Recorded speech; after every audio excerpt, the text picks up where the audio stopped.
Hebrews, Hebrews. This is prophets of awakening. Uh, this is our reading through the Bible night, reading through the Tanakh, the 7th of June, 2023. We will be wrapping up the book of Genesis tonight, most likely.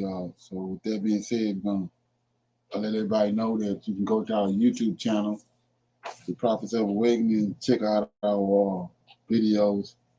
It's a lot of information given in the videos.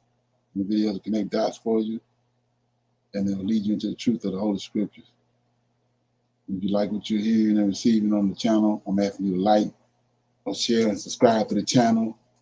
And we have a cash app at the bottom of the screen if you want to choose to donate to the channel and help it further itself along. Okay? This is a non-Messianic channel. We deal with the Tanakh and the Torah. Tanakh being the Old Testament and the Torah being the first 5 books of the Old Testament that was given to Moses by the Lord of hosts.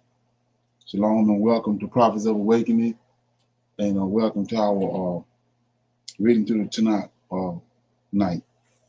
We're going to do our normal, which is a moment of silence. We're going to read a prayer. We're going to read the Psalms. We'll do some current events, try to keep everybody up to what's going on around the world. And we'll do a little need-to-know information and follow it up with some Q&A. And then we'll go into our reading out of the book of Genesis. Okay? So with that being said, this moment of silence is for the Lord of hosts and all that he's doing to bring about our prophesied deliverance in these last days. Okay? And with that being said, we're going to read a little prayer right here right quick. Okay. O Lord, righteousness and uprightness belongeth unto thee, but unto us, unto thee, therefore we come before thee at this hour, seeking thy face and looking for righteousness and uprightness, that we may walk before thee as thy servants David and Solomon and Hezekiah did.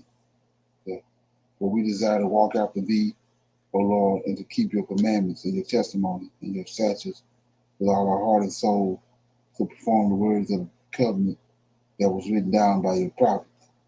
O Lord, allow thy face to shine upon thy people. Hear our plea, O Lord, hear and do, and hide not thy face from us any longer, for we need you so very much at this hour. Peace be unto you. Okay. Hallelujah. Hallelujah. So with that being said, read the Psalms. Okay.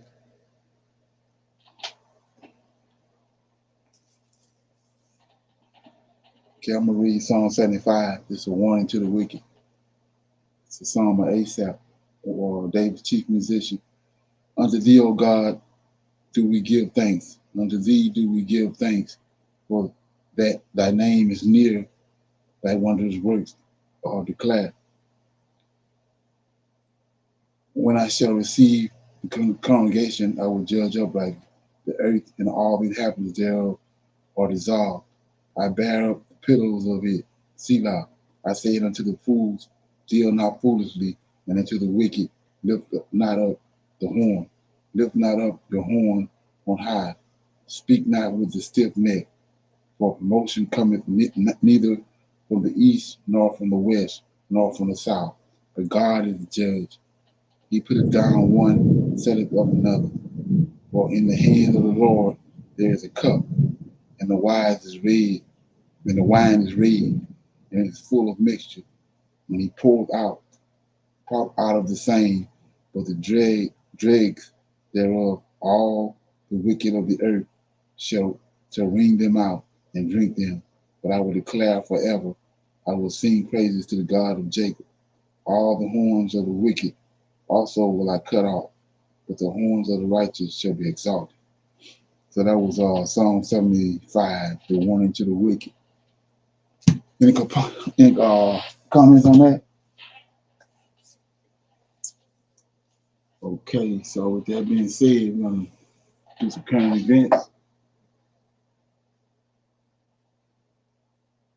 Okay.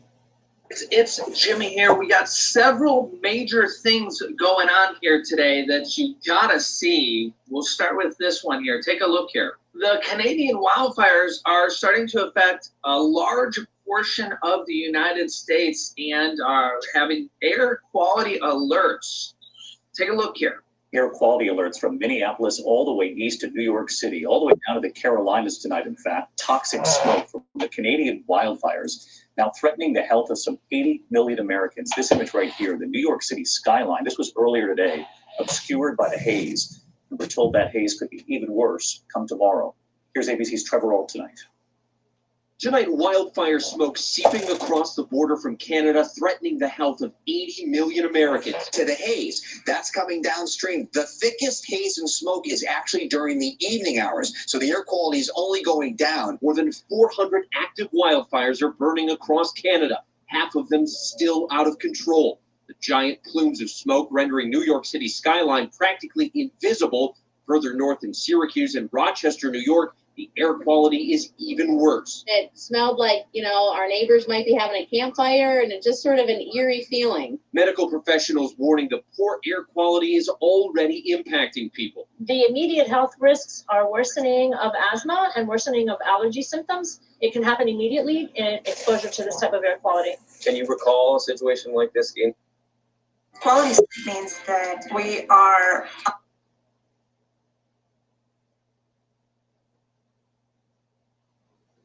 in this area? This is actually probably the worst I've seen the numbers. The haze stretching all the way to the Midwest in Ohio and south to the Carolinas. In some areas, it's forecast to be even worse tomorrow. And David, experts say this air quality is most dangerous for pregnant, elderly, or very young people. They do recommend staying indoors if you're vulnerable. And conditions are getting even worse. David, in just the last hour, we've watched Lower Manhattan and One World Trade Center disappear completely into the smoke. David, that's really something. We could smell it coming into the system right here in the studio. And we wondered if it was the wildfires. And sure enough, with that picture, that's definitely what it is. Trevor, thank you. And again, we'll be watching this over the next couple of days. Thanks, Trevor. Let our viewers know if you're affected and what city and state you're in down below in the comment section. This is spreading pretty far and wide, and the question is, how long will this go on, and how long will it take them to put this out? We've seen this happen in California before. Now we're seeing it in Canada. It's quite a thing here.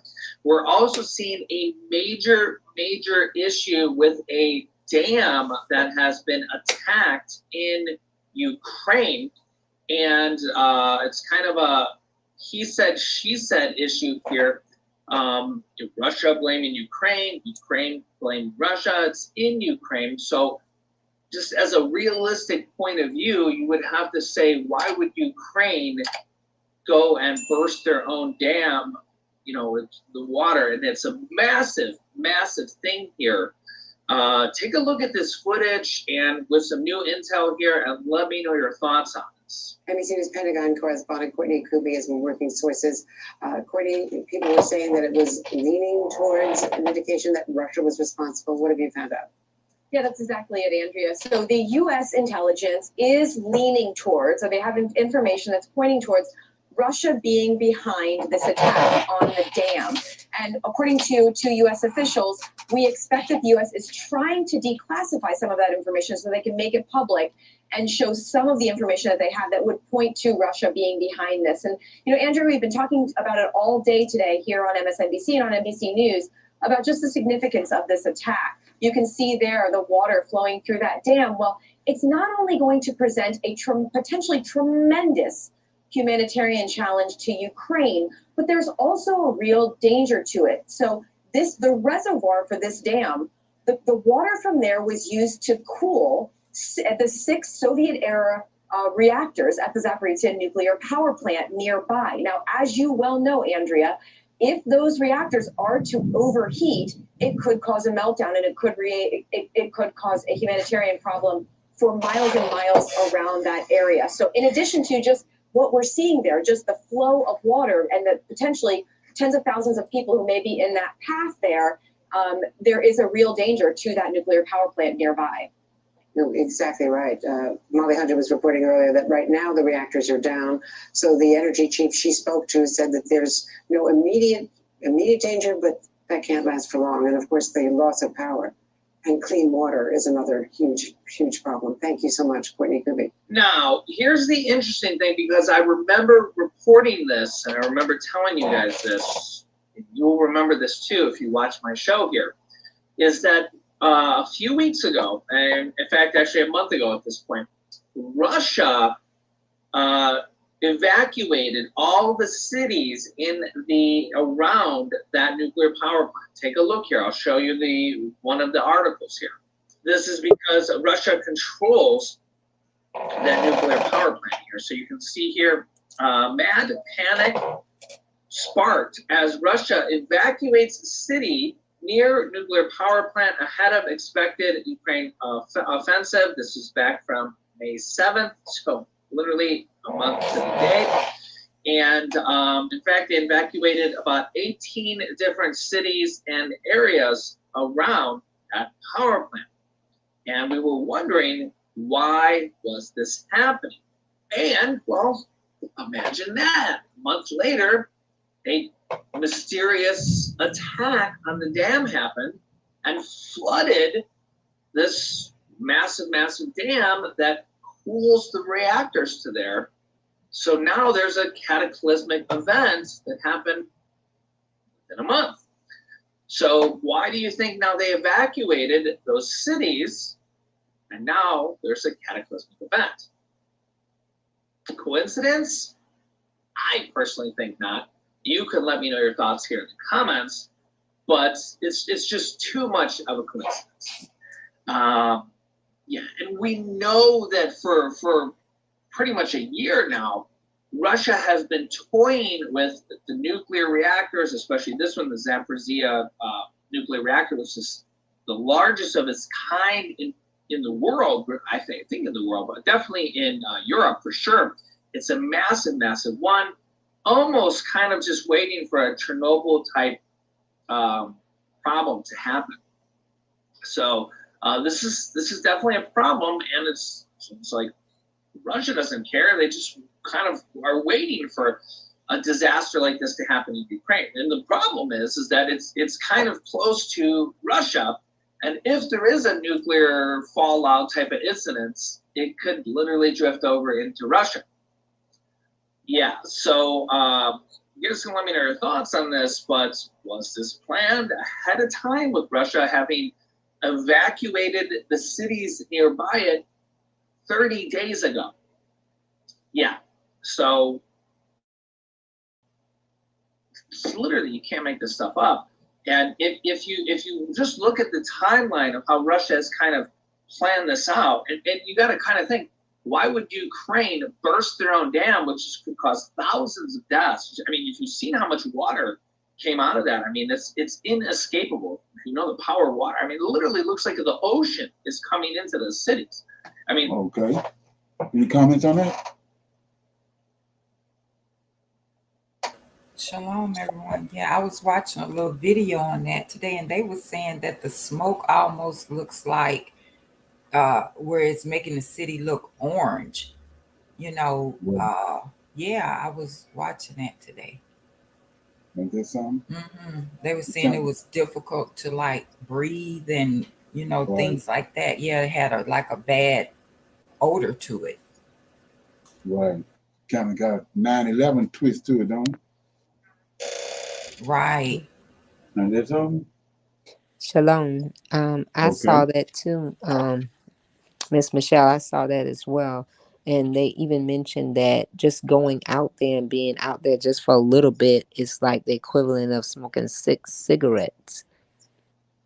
Right. Wow. Is that something?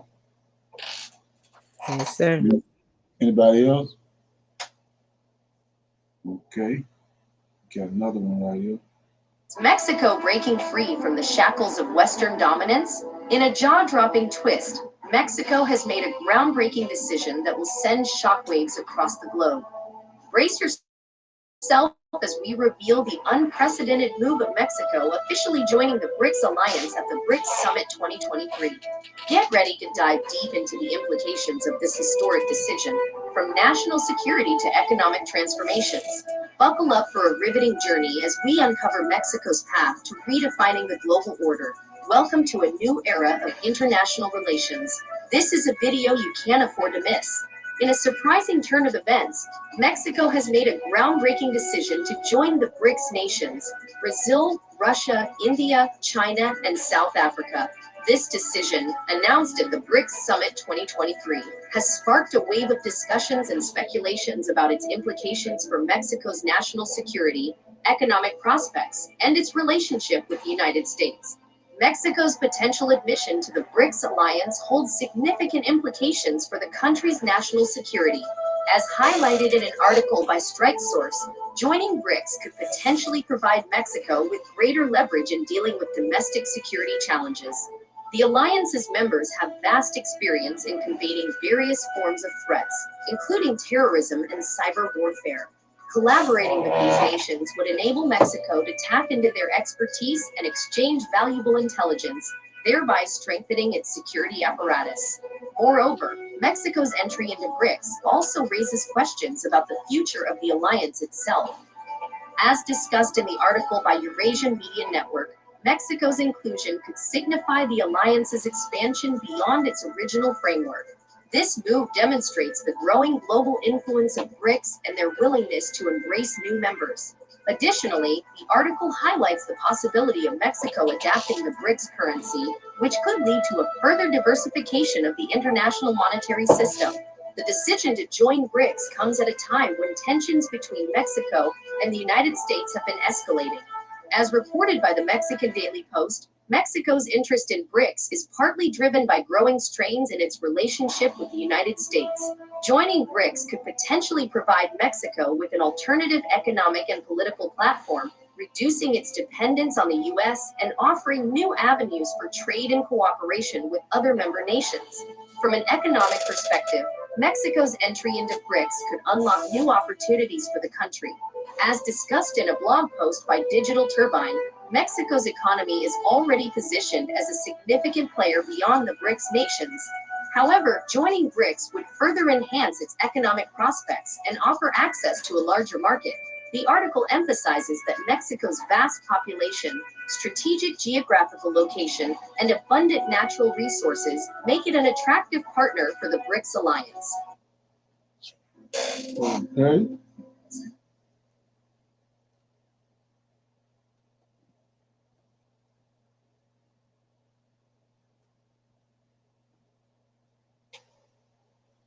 While Mexico's potential inclusion in BRICS holds promise, it also raises concerns about potential rivalries within the alliance.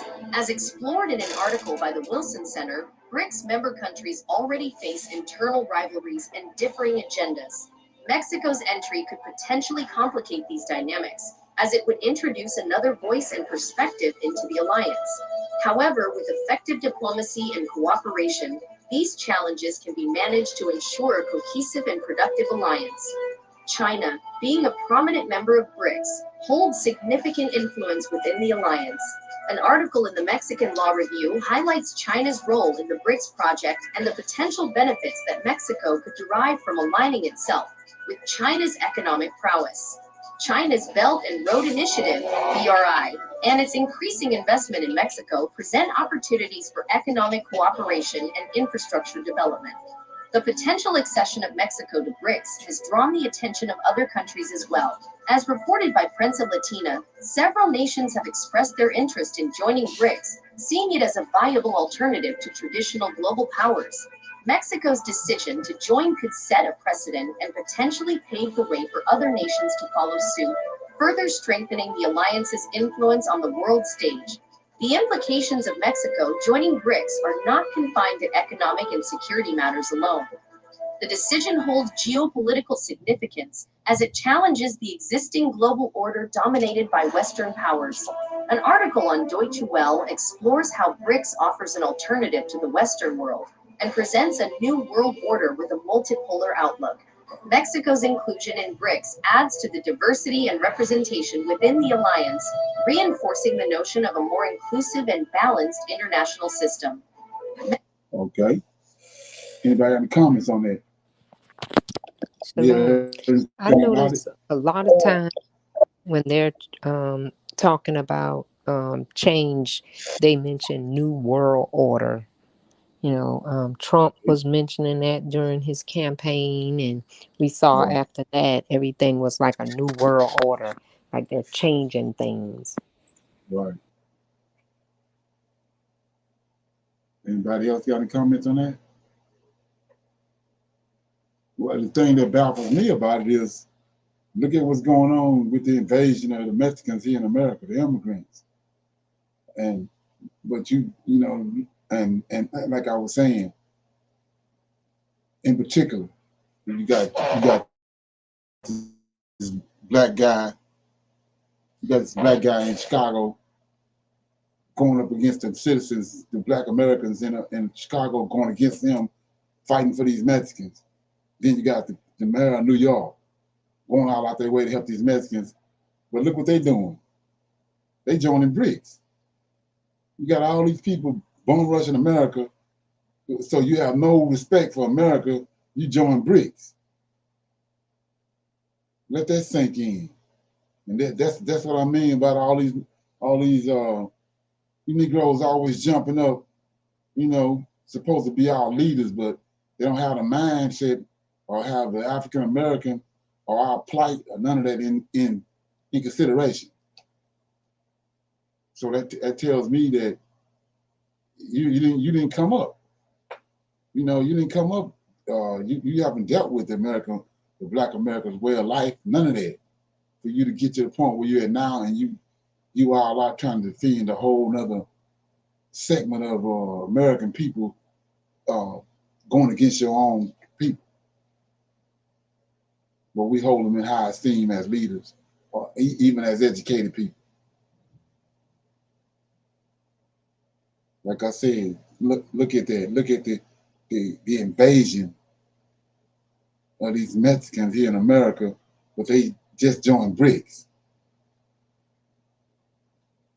That's crazy. Nobody's saying nothing about it.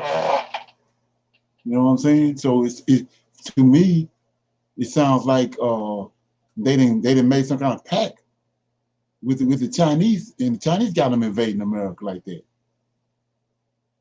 That's what it sounded like to me. And then you notice they kept talking about a security risk by them joining with BRICS. There's a security risk for America. Okay. Yeah. Something to think about. Any comment? Yes, sir. I heard something, and I'm gonna need to go back and look at that again. But I want to make mention just in case somebody else heard it. In South Africa, the white Africans, South Africans, are using, you know, the black South Africans to do their work. Well, they just like boycotted here in the like the day before yesterday or so, and they're not working for them anymore. They, you know, they want their own now. They not working, and then the South African whites don't want to do the laboral work that they want the black South Africans to do. So right now, with all that, with the Mexicans, with the Brits and the Ukrainians, and you know everything that we have going on, just not in the U.S. It's just around the world. Everything is happening. Right. Exactly. Right. Yeah. It's yeah. It makes sense. Anybody else? Yeah, I see this. It's a poll, a comment or a question. It says, "Is Mexico to the U.S. like Ukraine is to Russia?" In a way, you can say that as far as border states or border countries, Mexico is a border country to America, and Ukraine is to. And then at one time, Mexico was part of America. Matter of fact, the part of America was taken by the U.S. Part of the landmass of Mexico was taken.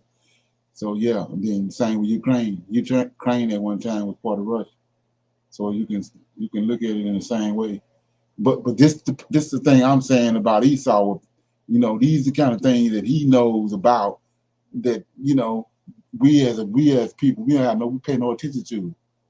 So he operates off of wars and conflicts and all that. So he knows right where to go to create a war or to create conflict. He knows about all this type of stuff. But we as a nation of people don't pay attention to none of it. But they on top of all this, you know, right where to go to stir up drama. Okay.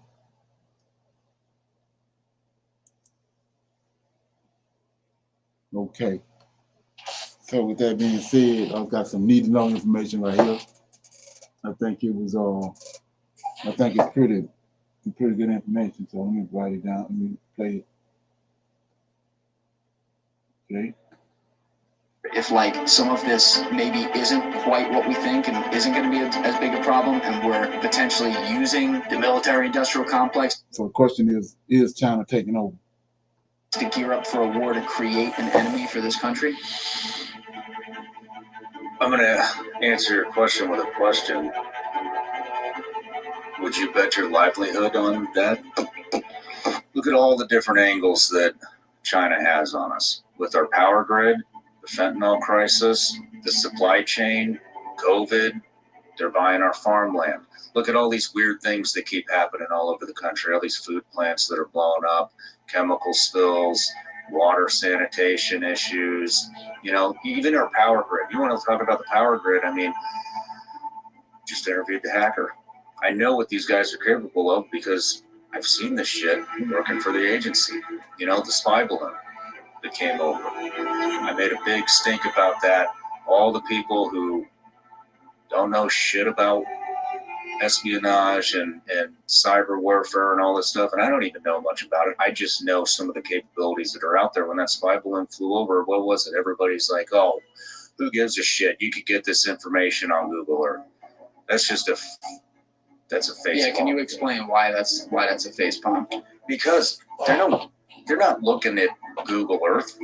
They don't need imagery. They need fucking data. And so when the things like that go over, what it's doing is it's sucking data. It could be sucking data out of your phone, could be sucking data out of a computer, could be sucking data out of our nuclear silos, could be sucking data out of Area 51, could be sucking data out of the White House, anything that it flies over. How do those things work? 90% of the time, it's line of sight. You have to have at least a line of sight to get it. That information gets sucked in.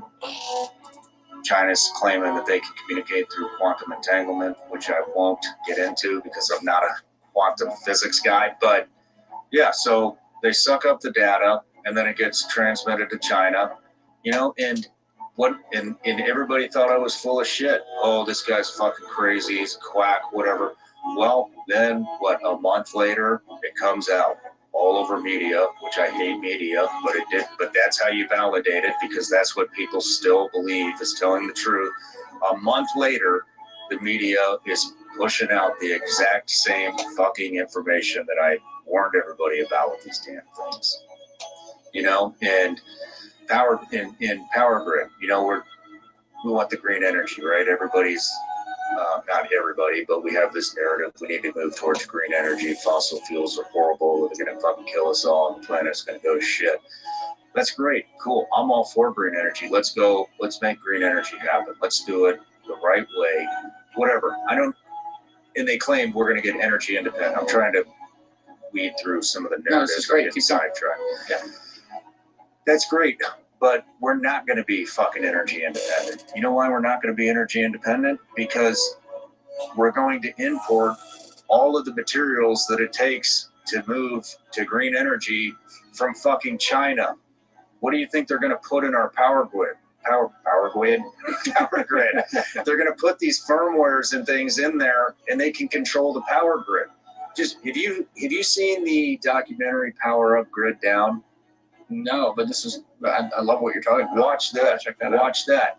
So our power grid is extremely weak. It hasn't been updated since I don't know when.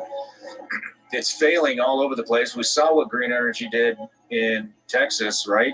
Everybody froze to death when that I mean, They had green energy in Texas? I mean, all I was those, unaware of this. you were? I was totally, I All mean, I've those never wind been to Texas. turbines failed. All Oh, those, that's right. yeah. Shit, that is green energy. Yeah, that's green energy, man. So all those materials, they come from China. How do we get the batteries that it takes, that these solar devices are storing energy? They store it in batteries. Well, guess what? Guess who was in Afghanistan the fucking minute we pulled out? China, waiting to negotiate with the Taliban to get one of the biggest lithium deposits in the fucking world to produce America's green energy batteries. So if they want to fucking come to war with us, what do? They cut energy production. What makes a country powerful? Energy. We're throwing our fucking energy away. Leanna Lynn relies on Spectrum Any Business to comments keep so her far? shop connected with fast, reliable internet. The Spectrum. Okay. I have a comment. What you got? So when they're saying that China is, pretty much invading us and taking over, like we know they're doing the ports and stuff.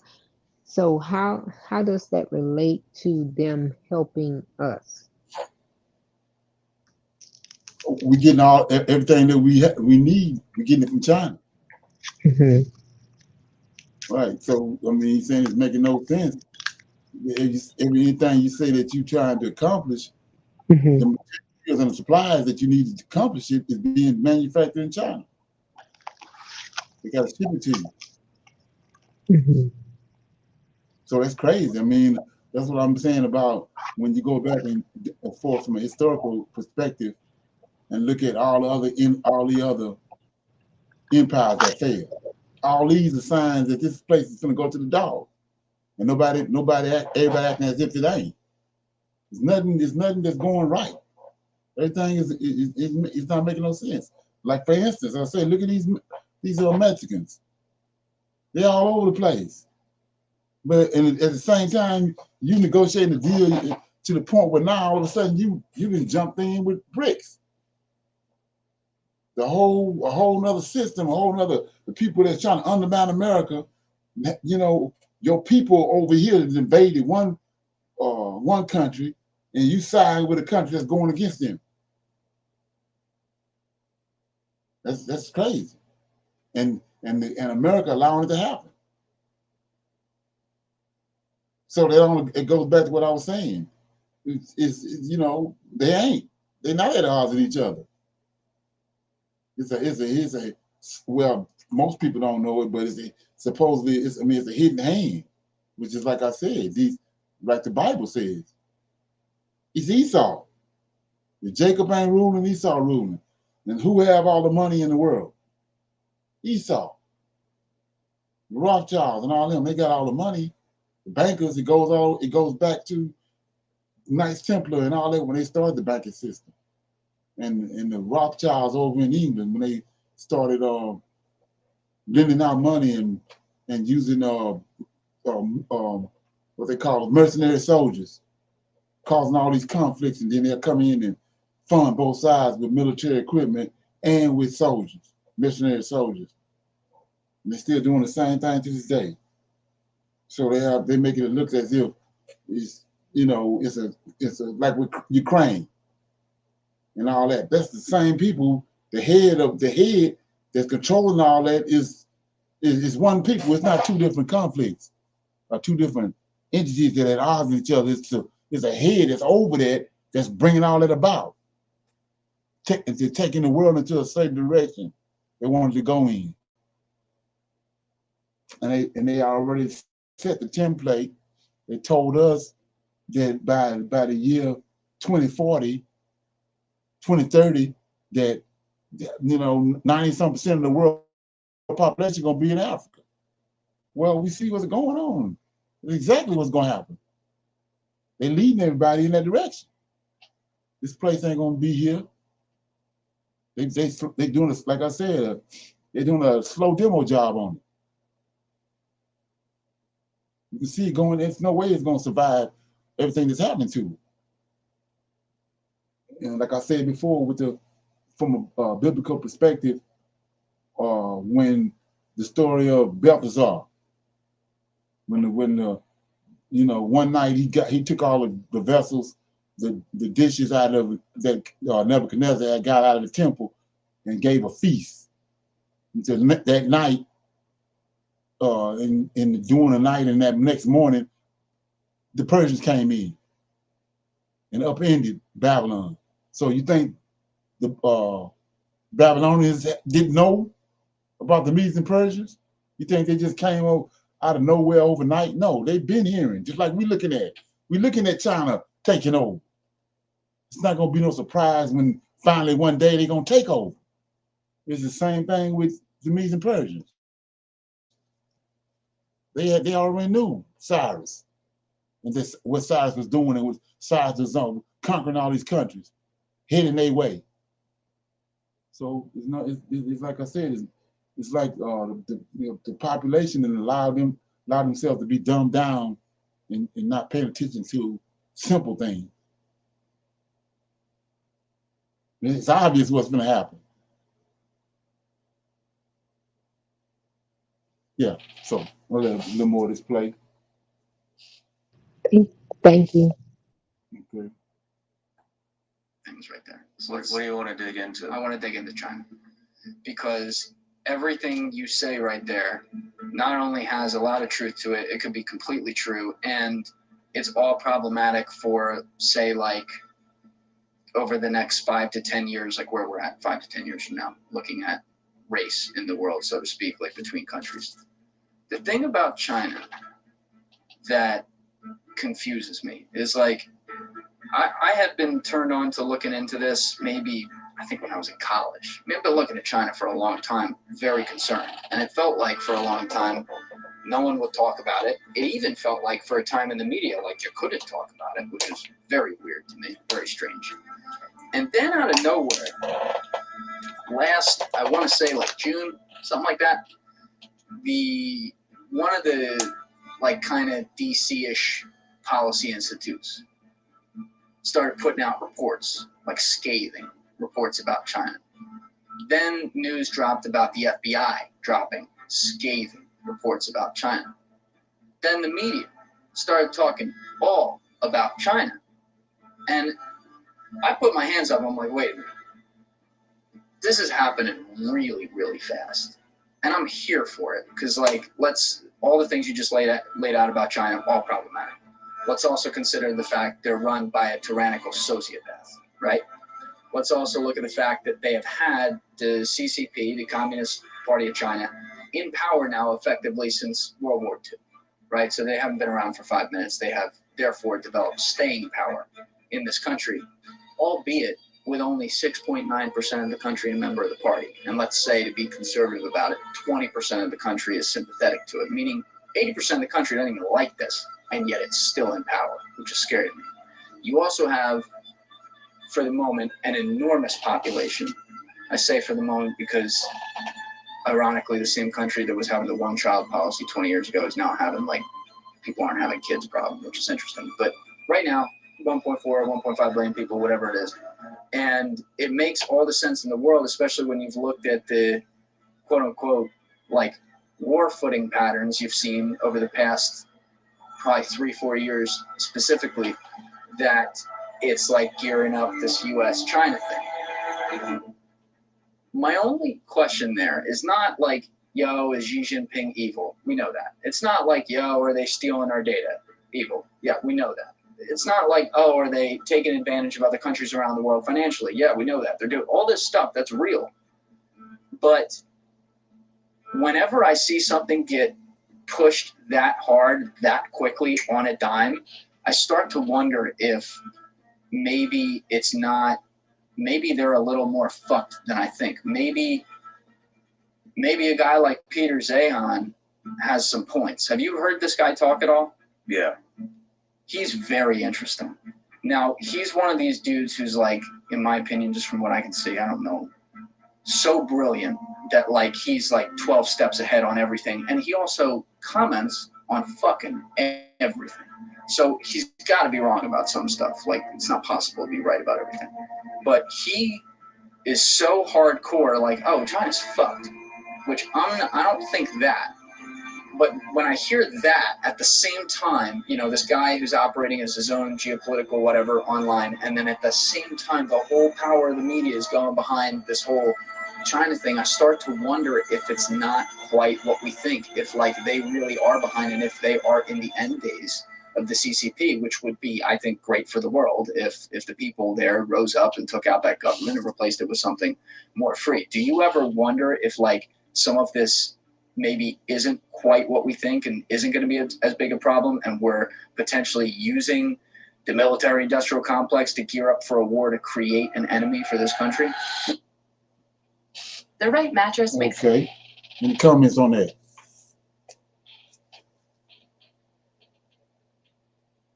Yeah, so we see, like I said, it's the hidden hand behind everything. What he's saying is going down the pipe, but it's all orchestrated and planned. Like I said, we know who own the Hollywood. That's where it's all coming from. The media, same people that own Hollywood own the media. And like he said, all of a sudden out of the blue, China, because that's how they operate. We know we got set up with Pearl Harbor. Roosevelt already knew the planes was coming. They create the problem, and then they come with the solution. They already had the solution before they even created the problem. And the same thing they're doing right here. They do it over and over again. That's why the wealth gap the way that it is.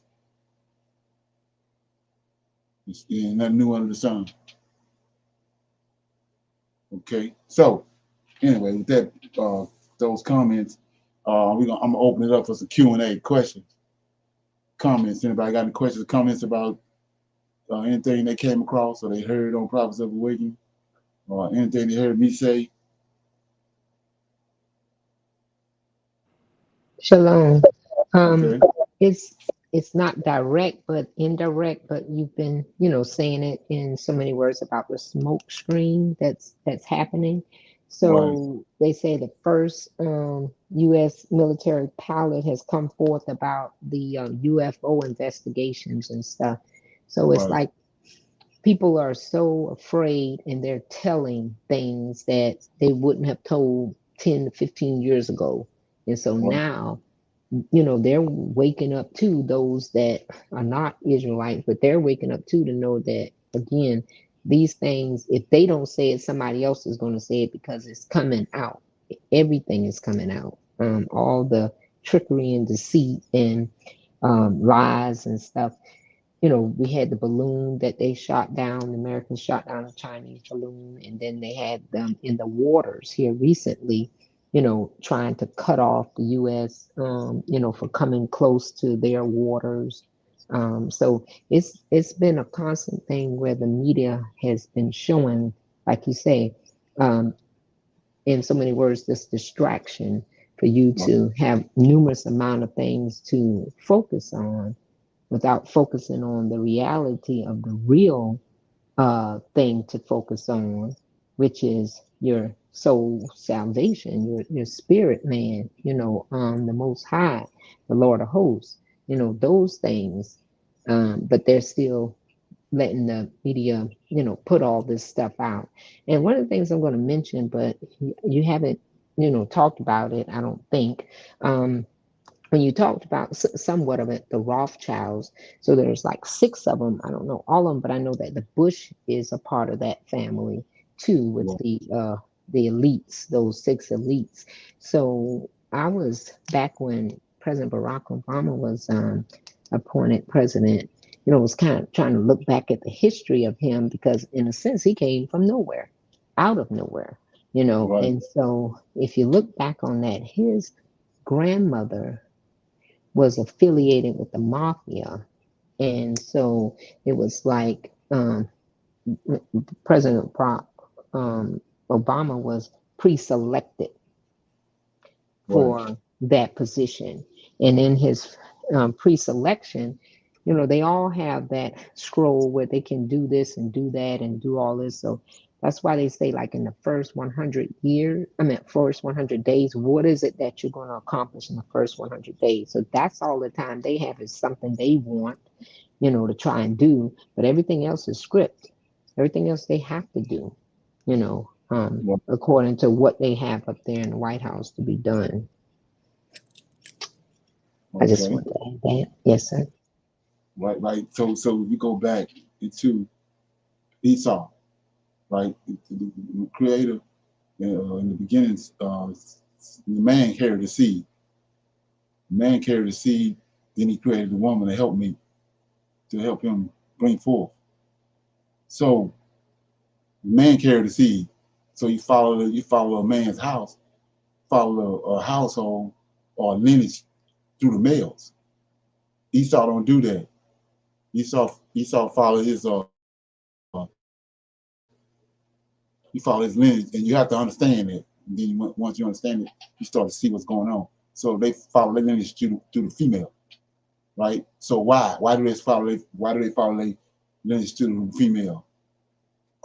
Because those sons that Esau got, he got them from women, those giant women, the Horites.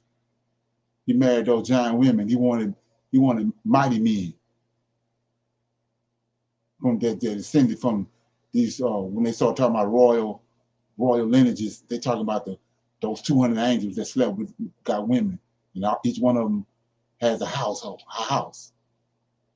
So when Esau went into the land of the Horites on Mount Seir, he married women, giant women, in particular red-headed giant women. So that's how he followed his lineage. So Barack Obama mama is the Edomite out of Israel. That's how they follow their lineage. Yes, sir. Makes sense. Like Yes, we sir. do. So all the so-called royal families that's in Europe, Esau a long time ago sent their daughters married into these families in Europe. They ain't following their lineage through the males. They follow their lineage through the women. Go to the throne in Great Britain and in Scotland. Those red-headed women, Bloody Mary, all them Edomites. That's how they follow their lineage. And then, like I said, it's when you start connecting the dots, look what like I said, people don't even look at it. Where the hell did red hair come from? Fiery red hair. Where they come from? That's distinctive. So, and people don't, they don't look at the origins of that. Where it came from. So we see the incident with the Nephilim that showed up over in Afghanistan. The soldiers had a fight with him. He had fiery red hair. So that tells you what the origins of where it came from. Green eyes and the fiery red hair. The Vikings had fiery red hair. Esau, when he was born, he was totally different from Jacob. He had fiery red hair. Harry. But they're not following that. But the roadmap is right there in our face. And you look at all the movies in Hollywood, they post up this red-headed woman we just ain't paying no attention to. Even with when the Santa Claus Saved Christmas, that little cartoon like animated pixel movie they made was Saving Christmas. All the elves, all the people was redheads. Go to when the Hobbits, that movie about the Hobbits, all them redhead. Nobody paying no attention to that. They putting it right in our face, but we ain't paying no attention to it. Dracula, go look at Count Dracula, blood red hair, green eyes. And I told you about them shape-shifting, the wolf red hair, the beast that slept with the woman in the garden, beast. With the Arabs, the Muslims call him Dajjal. Right. So we JC, all his pictures. flowing red hair. Nobody ain't paying no attention to none of that. Or Cleopatra. She wasn't black. Cleopatra was a Edomite. Blood red hair. They show you the coins and the bust they made of her with the big old hook nose, but nobody paying no attention to none of that. Illuminati banker. Blood red hair. But we're not paying no attention to it. Ain't that something? Yes, So, I sir. mean, you start looking at all that stuff. And, so just, yeah, even today, I was looking at, you know, they trying to get Prince King Charles to step down, right? Yes, sir. They got a big old thing going on now. The press and everybody, it's seesaw. That's how you operate through the media. It's a big old thing push going for him to succeed and get a throne to William. But like I said before, keep in mind this Harry, the red hair, and go to the all the images that's in the Colorado Museum. The little boy with the blood red hair standing on the square, Freemasonry. In the little boy with the red hair that's in the Bank of America, in the main bank. The big old silhouette they got of him, blood red hair. But no, like I said, it's nobody paying attention to none of that. Especially in Denver, Colorado. They think all those images and those murals is they think they eerie, and people think they crazy why they got it, but there's a reason for all that. They put it right in your face. And you can't say when they go down that they show you in the face, right in your face in the movies and everything. Like I say, go and just start looking at those images. Look at those all the things at JC. Most of the images you see at JC is red hair. You got red hair. That's not a coincidence. And so when you understand who the Israelites are, that right there should tell you about the New Testament. Because he ain't had no red hair. And then I don't know if this might be some people that's not on here when I showed it, but I did a video where they got this it's called the Destiny of America, whatever. But this artist, I think it was maybe been Leonardo da Vinci, but it was Picasso, one of them, painted this image of this red-haired woman. They got the Europeans coming, they got the parts of America, the wagons, the West, but they got this red-haired woman in the sky, like a goddess in front of them. That's the destiny. That was their destiny. But the destiny is this red-headed woman in the sky. Athena. That's manifest destiny. That's what it's called. It's a picture, that was painted by some famous artist called Manifest Destiny. And the definition of manifest destiny is this white woman in the sky, goddess in the sky with red hair, that's leading them. She's the one that's making the way for them. And like I said, who knows that? Very few people know that. Okay. And that's how you track them. That's how even today, when they go back looking for the history of a nation or whatever, they go back and look at their artifacts. So when they painted JC, he had blood red hair and blue eyes or green eyes. So that's a like the man said, that's a created being. Because we know damn well JC wasn't red hair, blue eyes. That right there kill your let you know it's not it's fiction right there. Because he didn't have no red hair, blue eyes. And the apostles, they got red hair. All that's concocted and manifested through art. And like I said, how can you have him everything he said in red. Then Yahweh in the Old Testament ain't nothing he said in red.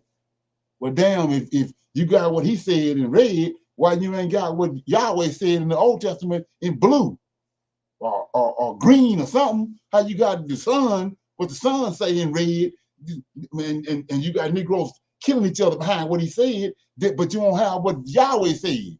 You ain't putting ain't no emphasis on, ain't what Yahweh said ain't in neon or nothing. It just what Yahweh said don't mean nothing. It's crazy, and that's common sense, right? Anyway, anybody else got any comments on that? So we're going. So here goes something else. Somebody say so? Everything clear. Yes, sir. So the Irish and the Scottish people have red hair, so they're descendants of the Edomites too. Right. That's where it's got an origin. You go back, it's an origin.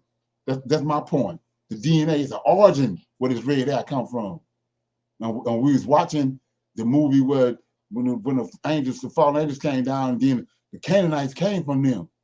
And the guy was breaking down how the Canaanites looked. They had red hair and green eyes. Green, we see that today. We ain't saying where did it come from. Because we see an African. The African had no green eyes.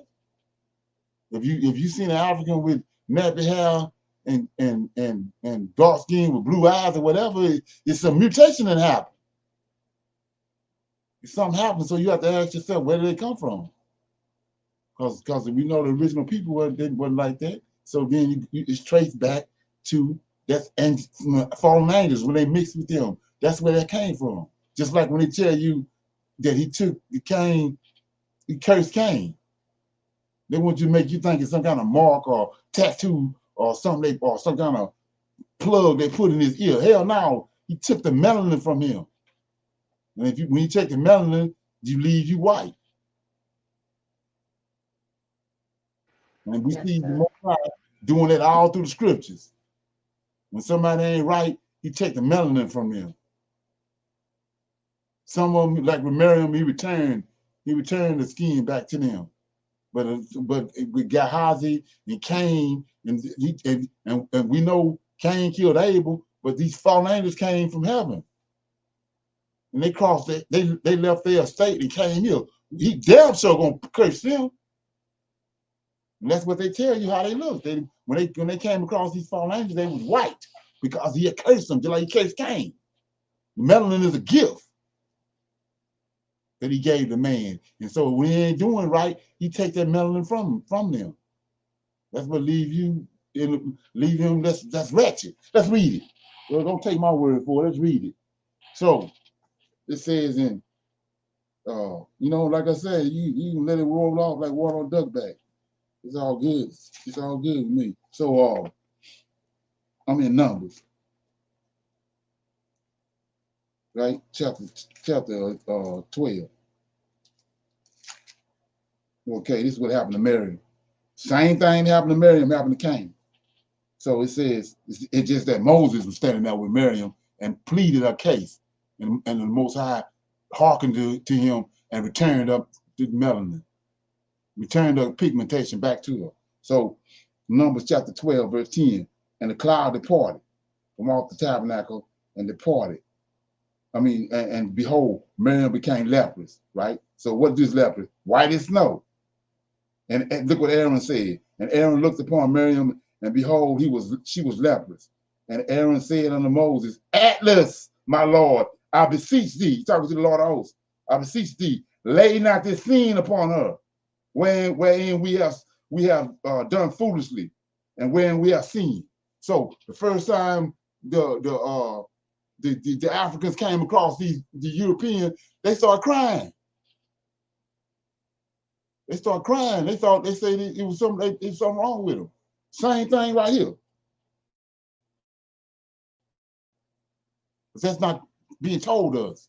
So it says, and Aaron said unto Moses, Atlas, my Lord, I beseech thee, lay not this sin upon us, upon us. So by just turning one Miriam, it's not no nation. Just by turning Miriam white, you done put sin in all of Israel. That's what Moses is saying. Verse 11, Numbers 12 and 11. And Aaron said unto Moses, Atlas, my Lord, beseech thee, I beseech thee, lay not this sin upon us, the nation of Israel, one woman. So wherein we have done foolishly, and wherein we have sinned, let her not be as one dead, of whom the flesh is half consumed. See that? Half of the flesh. She got half the flesh, because he took the other half. That's what he did to Cain. He took the other half from the fallen angels. Okay? So he says, and the Lord said unto Moses, if her father but had spit in her face, should she not be ashamed 7 days? Let her be shut up out from the camp, even 7 days, and after that, let her be received again. And Miriam was shut out from the camp 7 days, and the people journeyed not till Miriam was brought in again. And afterwards, the people removed from Hazarah and pitched in the wilderness of Paran. So we see right here what leprosy is. Moses is telling you right here, and Aaron. And the only reason that she got her skin back was Moses was there. Moses wasn't in the garden with Cain. He didn't even turn the skin back to him. So let's look at that right quick. So you see in chapter 12, verse 16 says, afterwards, this is what happened there with Miriam. Afterwards, the people removed from Hazarah. See that word, Hazarah? We can write that down. Hazarah, and pitched in the wilderness of Paran. Now, let's go to Judges right quick. Like I say, nobody probably never showed you this, but we're gonna deal with it tonight. So I'm in Judges, right? Judges chapter 4, I think it is, right? Okay, let me get it. Judges chapter 4. Okay, here we go. I'm in chapter 4, verse 1. And I'm dealing with Hazarah.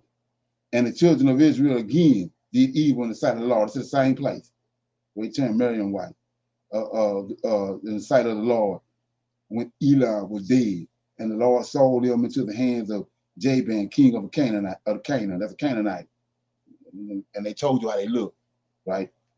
It says Canaan, that reigned in Hazarah. It's the same place, Hazarah. Hazarah, the captain of the host, was Sisera, which dwelt in Hazarah of the Gentiles. See that? Hazarah of the Gentiles. And the children of Israel cried unto the Lord, for he had 900 chariots of iron and 20. So what I'm trying to show you is this Hazarah for the Gentiles is Galilee. That's the Galilee of the nations.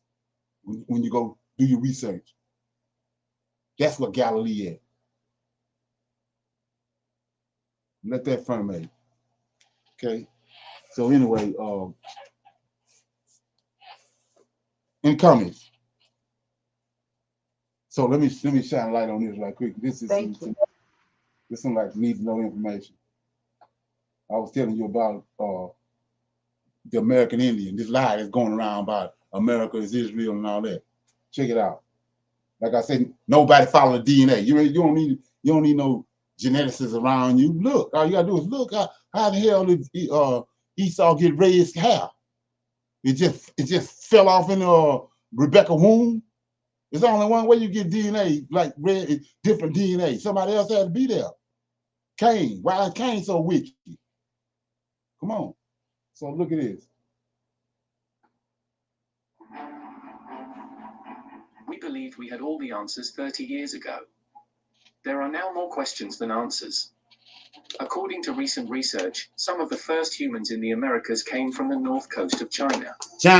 According to a new genomics research, some of the initial arrivals occurred during the last ice age and shortly thereafter, in 2 different migrations. People from the north coast of China were among the earliest humans to arrive in the Americas, arriving in 2 independent migrations during and after the last ice age. So I told you, for some people, you want to do the research if you want to understand what's going on. The Folsom people was here. Black, that's the original people. It was all over the planet. So it was black people already here, the Folsom people. There wasn't no Israelites, but they was the Folsom people. When these Chinese came out here, that's who they intermingle with. That's how you get the Indian. You don't see nobody over in Africa with no straight hair. So like I said, where these Indians get the straight hair from? The Chinese. It ain't hard to figure out. Our forefathers ain't had no straight hair.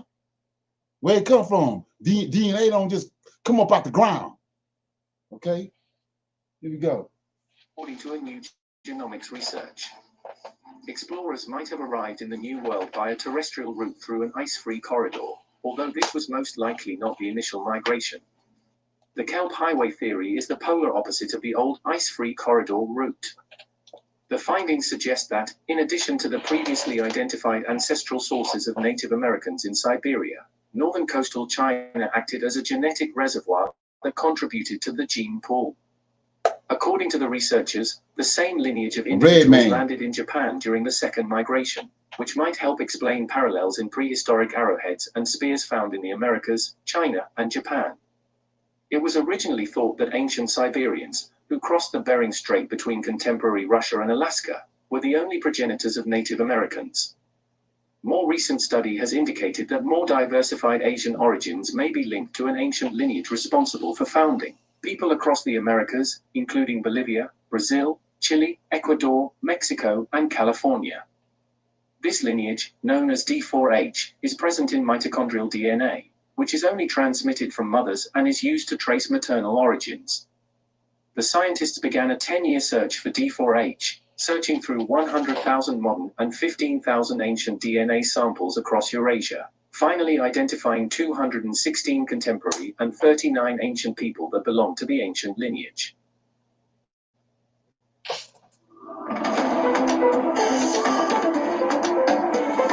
Like I say, DNA don't, you can't, DNA just don't pop up no anywhere. And then Yahweh, he don't just make somebody with red hair just for the hell of it. That's why we got statutes and laws because of things that can happen. And these certain people, you know what you're dealing with, and it's about the DNA. Let me finish this. Okay.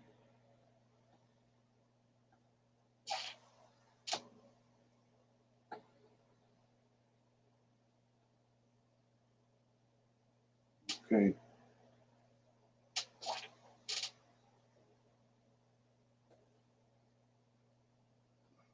Recreate the D4HS origins and expansion history by studying the mutations that had acquired through time, looking at the geographic locations of the samples, and using carbon dating. 2 migratory events were discovered as a result of the findings. The first occurred between 19,500 and 26,000 years ago, during the last glacial maximum, when ice sheet covering was at its peak and northern China's environment was likely hostile. The second happened between 19,000 and 11,500 years ago, during the melting era. Migrations may have been prompted by rising human populations during this time period. During this second migration, scientists discovered an unexpected genetic relationship between Native Americans and Japanese people, notably the indigenous Ainu. According to the study, during the melting era, a subgroup branched out from northern coastal China to Japan, contributing to the Japanese people, a conclusion that corresponds to archaeological connections between ancient peoples in the Americas, China, and Japan.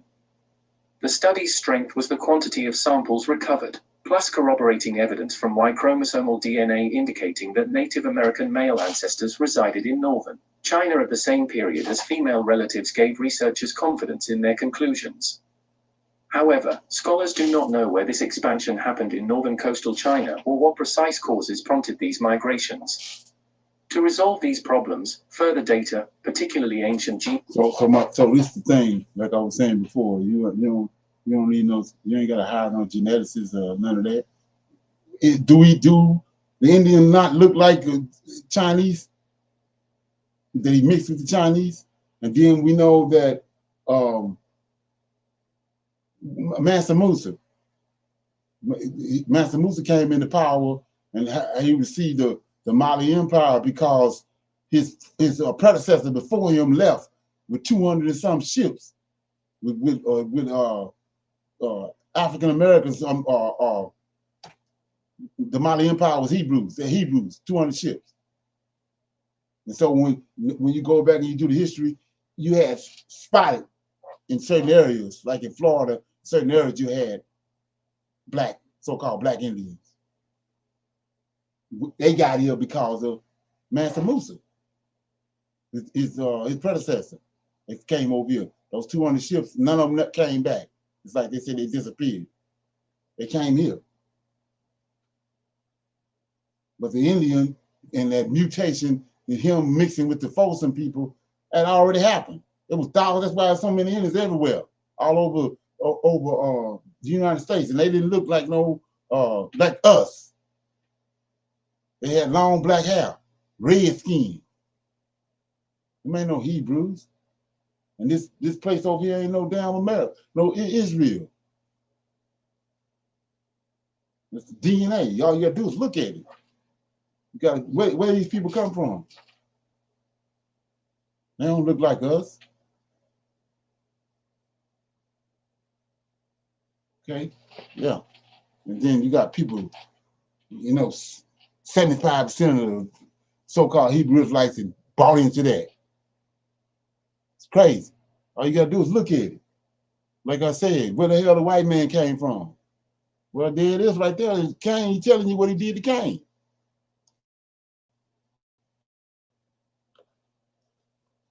And like I said before, we got a Stargate in our forehead. All our forefathers, the God is over Israel, the God is over them, dealing with their dreams and visions. Well, it's a third eye in our head. He put it there for that. The angels deal with it. So then we got the European, the Stargate calcified. Why is it calcified? Because it's what he did to Cain. The melanin is just like car need gas, that pineal gland needs melanin. So if you don't have none, then that Stargate calcified. That don't take a rocket scientist to figure that out. Come on. Then he gave the Israelite gifts. Well, who got all the gifts? Who got all the talents? It ain't hard to figure out. Yeah. So I had asked her questions, and nobody had no more questions. I'm gonna go into read some a little bit. We got about 40 minutes. Anybody got comments or questions? No, sir, not at this time. Okay, so I'm in Genesis. Let me find out where I stopped at. Anybody know where I stopped? I was 21. 21. The birth of Isaac.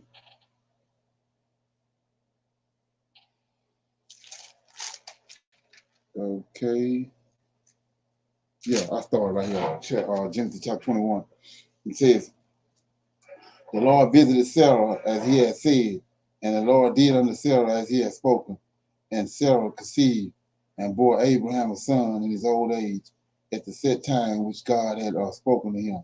And Abraham called the name of his son that was born unto him, whom Sarah bore to him, Isaac. And Abraham circumcised his son Isaac, being 8 days old, as God had commanded him. And Abraham was 100 years old when his son Isaac was born unto him. And Sarah said, God hath made me to laugh, so that all that hear will laugh with me. And she said, who would have said unto Abraham that Sarah would have given children suck? For I have borne him a son in his old age. And the child grew and was weaned, and Abraham made a great feast the same day that Isaac was weaned. It says in 9, and Sarah saw the son of Hagar, the Egyptian, which she had born unto Abraham, mocking. Wherefore she said unto Abraham, cast out this bondwoman and her son, for the son of this bondwoman shall not be with my son, even with Isaac. And the thing was very grievous in Abraham's sight because of his son. And God said unto Abraham, let it not be grievous in thy sight, because the lad because of the lad, and because of thy bondwoman, and all that Sarah hath said unto thee, hearken unto her voice. For in Isaac shall thy seed be called. So let's look at this, like I was saying about, common sense, rightly dividing shit. So verse 9 says, Sarah saw the son of Hagar, the Egyptian, right, when she had born unto Abraham, mocking. Wherefore she said unto Abraham, cast out the bondwoman and her son, for the son of this bondwoman shall not be the heir with my son, even with Isaac. So there's something going on. How is they both Abraham's seeds, and he telling him, he telling Abraham, hearken to what Sarah said. You don't want Isaac, you don't want Ishmael to be thought of the same as, you don't want Isaac to be thought of the same as Ishmael, right? So what's going on? So let's look at that. Let's go back. So let me go back up first. It says, verse 7, 21:7, and she said, who would have said unto Abraham that Sarah would give, that Abraham have given children suck? For I have born him a son in the old age. And look at this, the child grew and was weaned, right? That's what I want to go to. So now let's go back to Genesis, right? And it says, okay, chapter 4, is Cain and Abel. And Adam knew his wife Eve, and she conceived and bore Cain, and said, I have gotten a man from the Lord. And she again bore his brother Abel, and Abel was a keeper of the sheep. Cain was a tiller of the ground. You go two boys right here, there's two boys over there. And I watch what the Most High do. 3, in the process of time, it came to pass, Cain brought the fruit of the ground and offering to the Lord. Abel, he also brought the firstling of the flock, of the fatling thereof, and the Lord had, so right here, weaned, over here, 12 years old. Same thing. In the process of time, they became 12 years old. And over here, they being weaned, right? So here you go, let me read it. Genesis 21:8. And the child grew and was weaned. Same thing over here. So he says, 4, and Abel, he also brought the firstling of his flock and of the fat thereof. And the Lord had respect to Abel. See that? He had respect to Abel and his offering. But Cain and his offering, he had no respect. And Cain was very wroth, and his countenance was fail. So that ain't how to create a righteous. He ain't gonna just choose Abel offering and then don't choose Cain offering, and both of them came from Adam. No, Cain didn't come from Adam. The father Cain is a serpent, just like over here. He told him, "Yo, you know, listen to what Sarah is saying. Don't Ishmael ain't got nothing to do with this. It's Isaac." Like I said, it's going back to the DNA, and we fumbling with it. The righteous God just ain't gonna pick out a kid. He loved, especially little boys. He came to David when he was a young boy. He came to all those kings, Joshua, and he came to Josephus. I mean, not Josephus, but Josiah. They was young, 8 years old. So he just gonna pick out Cain and don't want to deal with him? No, Cain is where Cain came from. The Canaanites. He ain't just pick the Canaanites out of the blue and don't want to deal with them. It's their origins, their DNA. Reason why he ain't dealing with them. Well, we see this all through the scriptures. So anyway, I'm in Genesis 21:9.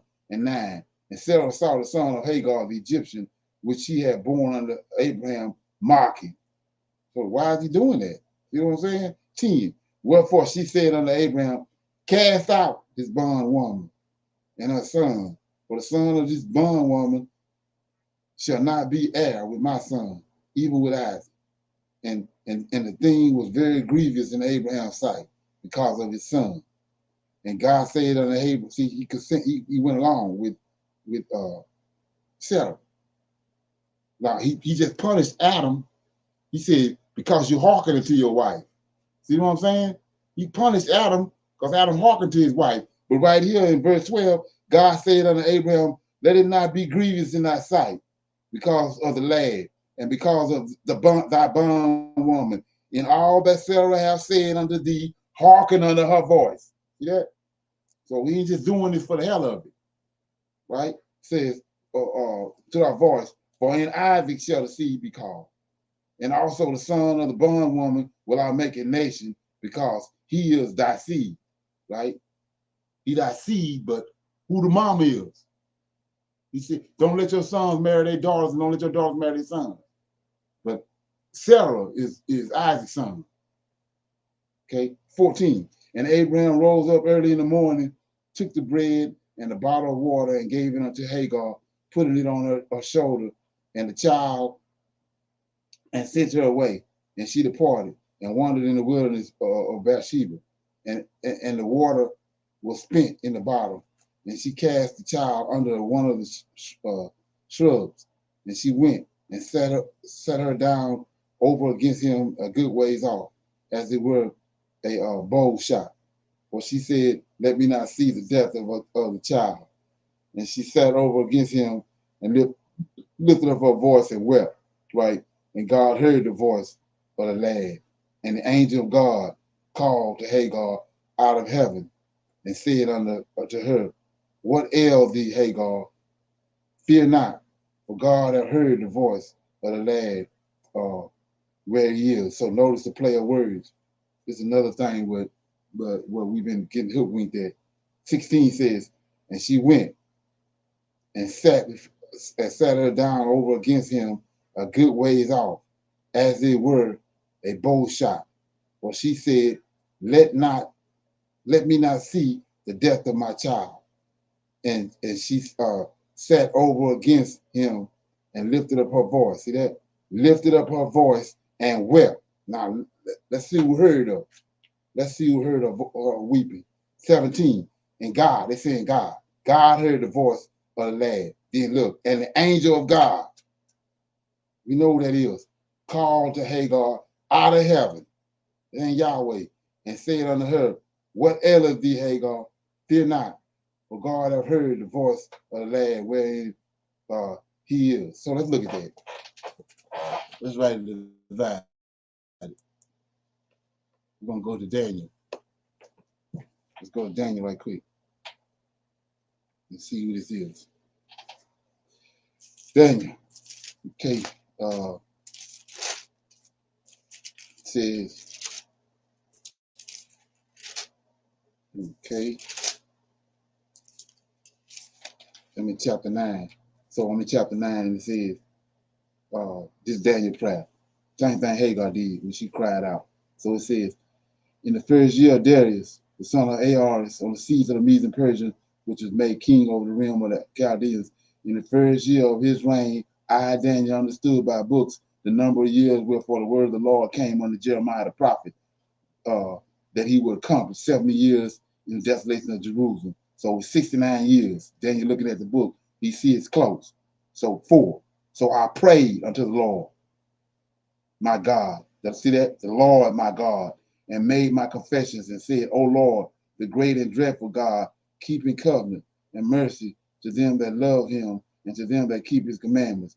We have sinned and have committed iniquity and have done wickedly and have rebelled, even by departing from thy precepts and from thy judgment. So Daniel fasted and prayed. So he stopped eating, fast and prayed, crying out to God. So now let's look at it.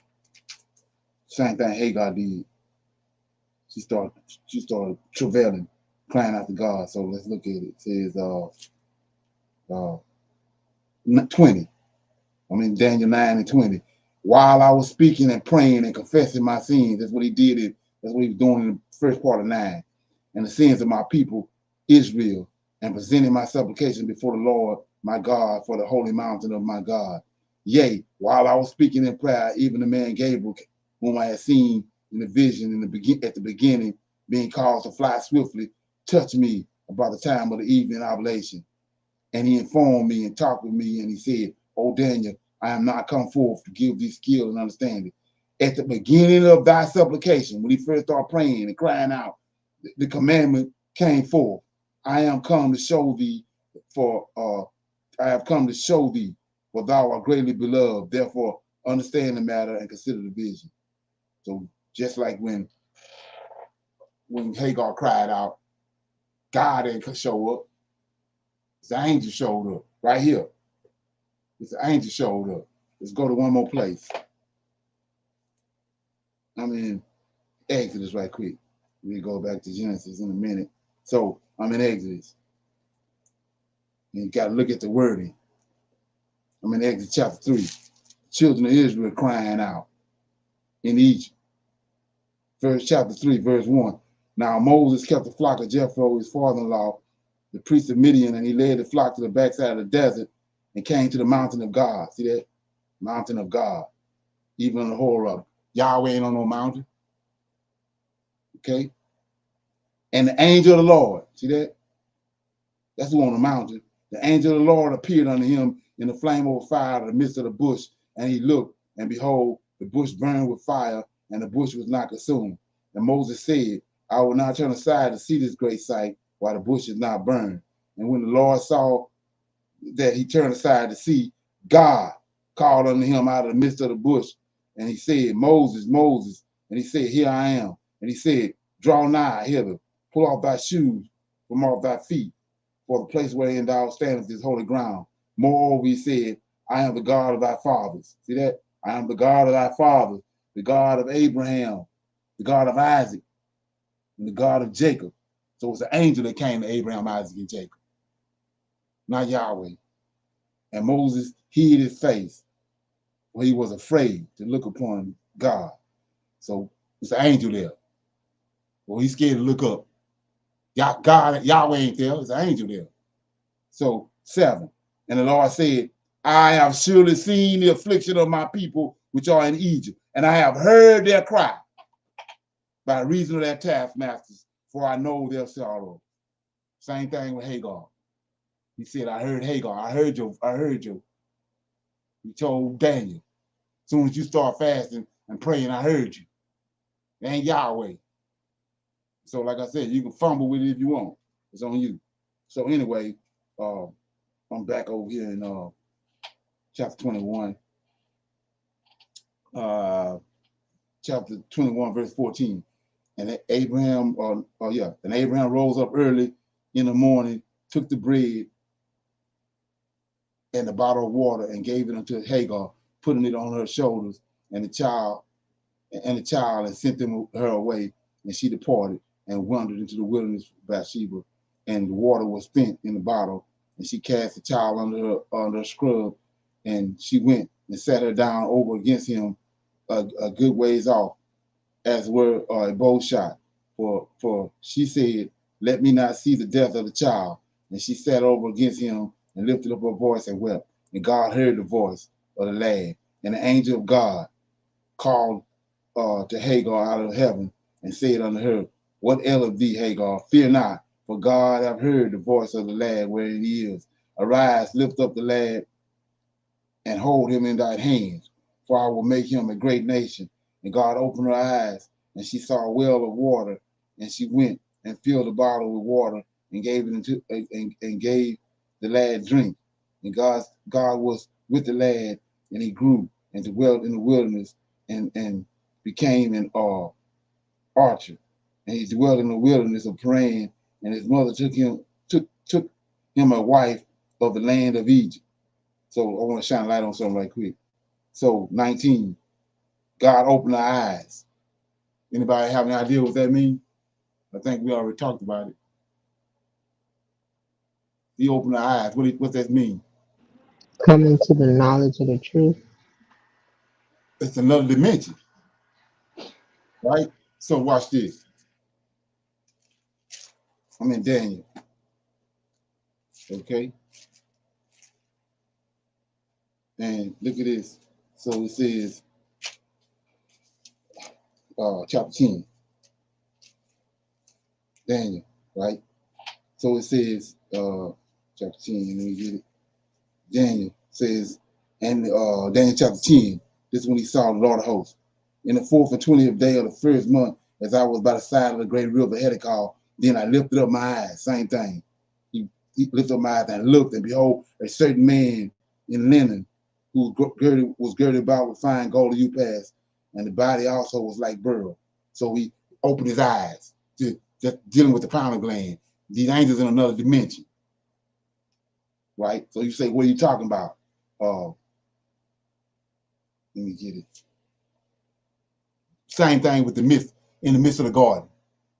This tree, he said, you can eat of the fruit trees, but the two trees in the midst of the garden, it's two angels, Samuel and Michael. That's who in the garden, the two trees. X, they got backbones. That word tree in Hebrew is word X, means it's a being, a backbone. They got a backbone. So Eve breaks it down by saying, yeah, we can eat of the fruit trees of the garden, but the tree in the midst of the garden is a distinction. So anyway, he calls them the sea. He opened his eyes up and calls calls her to see the water. Wasn't no water there at first, because look what she said. Let's look at it. Let me go back. So she says 15, 21 and 15, and the water was spent in the bottle. And she cast the child under one of the scrubs, and she went and set her down over against him a good ways off, as it were a bow shot. For she said, let me not see the death of my child. And she sat over against him and lifted up her voice and wept. So she don't see no water. Ain't no water there. In this dimension. Well, she don't see no water. So then it says 17, and God heard the voice of the lad, and the angel of God called to Hagar out of heaven and said unto her, what aileth thee, Hagar? She ain't went nowhere. She's still in the same place. She under a tree. So she ain't went down the road and there was some water. So he says, and 17, God heard the voice of the lad, and the angel of God called Hagar out of heaven and said unto her, what aileth thee, Hagar? Fear not, for God hath heard the voice of the lad where he is. Right? She left him over under the tree. Arise, lift up the lad, and hold him in thy hand, for I will make him a great nation. And God opened her eyes, and she saw a well of water. See that? You see that? Okay, hold on. Yes. Yes, sir. Yes, sir. You see that? So now let's go on in a little further than that. So let me just get it right quick. Says let me get it. Says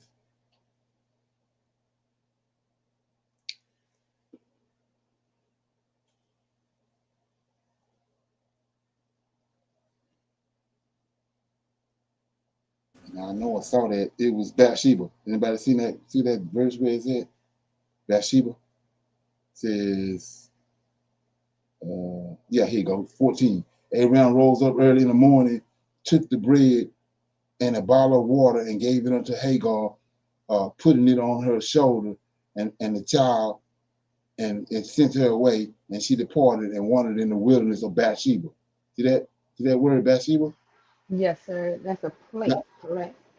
yeah, so go down to verse 22.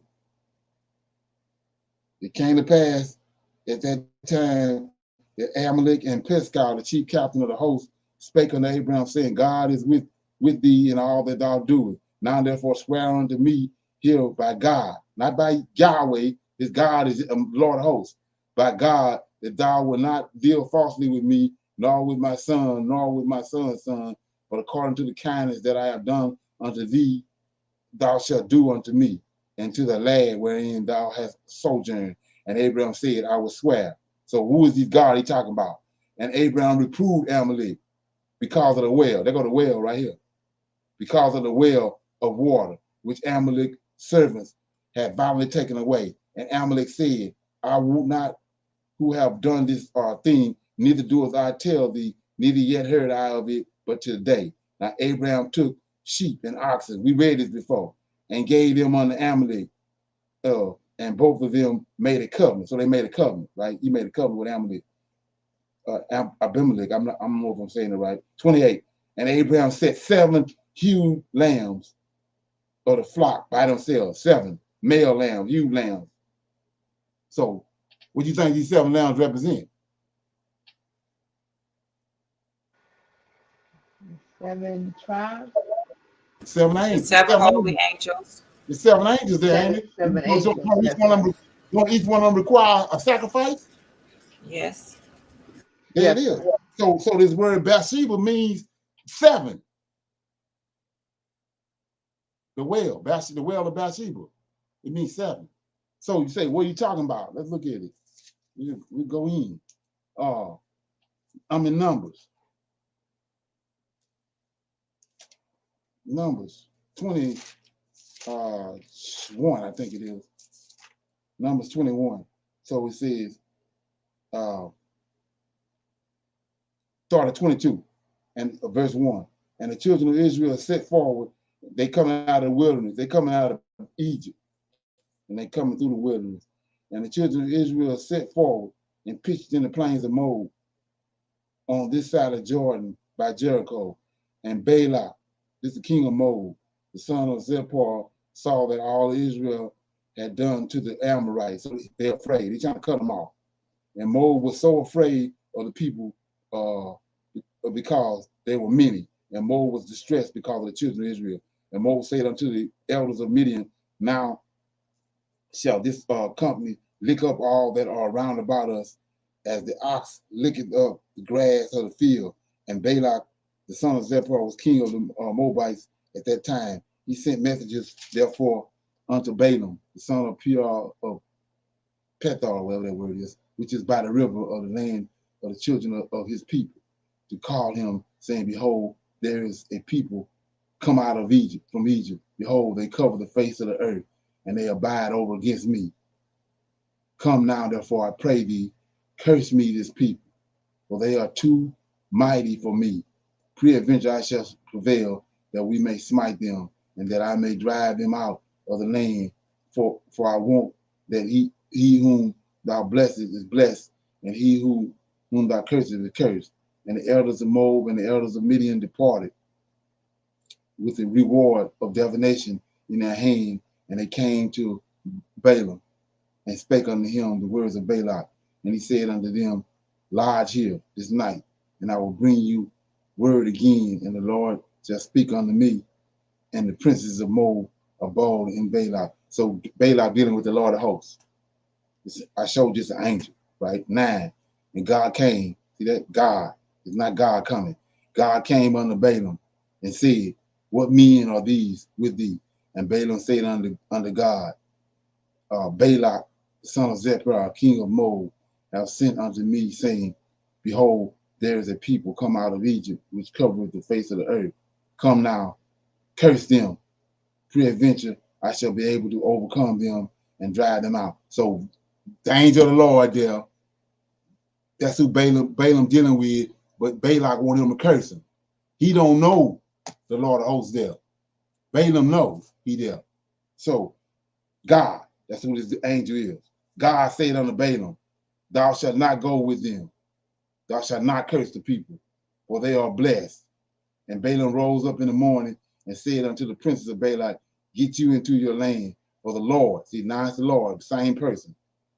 For the Lord refuses to give me leave to go with you. And the princes of Moab rose up, and they went unto Balak and said, Balaam refuses to come with us. And Balak sent yet again the princes, more and more honorable than they. And they came to Balaam and said unto him, thus says Balak, the son of Zippor, let nothing, I pray thee, hinder thee from coming with unto me. For I will promote thee unto very great honor, and I will do whatever thou sayest unto me. Come, therefore, I pray thee, curse this people. And Balaam, keep in mind, he's talking to the Lord of hosts. And the Lord of hosts got 6 other angels with him. 7 of them. So he says, Balaam answered and said unto the servant of Balak, if Balak will give me his house full of silver and gold, I cannot go beyond the words of the Lord, my God. See that? To do less or more. Now, therefore, I pray you, tarry ye also here this night, that I may know what the Lord will say unto me more. And God came, see that? God came unto Balaam at night and said unto him, if the men come to call thee, rise up and go with them. But yet the word which I shall say unto thee, that shalt thou do. So that let you know he gonna be there too. They don't see him, but Balaam see him. He said, go on, talk to him. But whatever I want you to say, I'm gonna get you to say it. He gotta be there in order for the cause Balak to say what he wanted him to say. Because he got to enter into Balaam. So 21. And Balaam rose up in the morning, saddled his asses, and went with the princes of Moab. And God answered it, and God's anger was kindled because he went. And the angel of the Lord stood in the way. We know the story, but I got to read all this to get the point across. So the Lord stood in the way for an adversary against him. Now he was riding upon an ass, and his two servants were with him. And the ass saw the angel of the Lord standing in the way, and his word, and his sword drawn in his hand. We know what that is. He got a sword in his hand. Come on.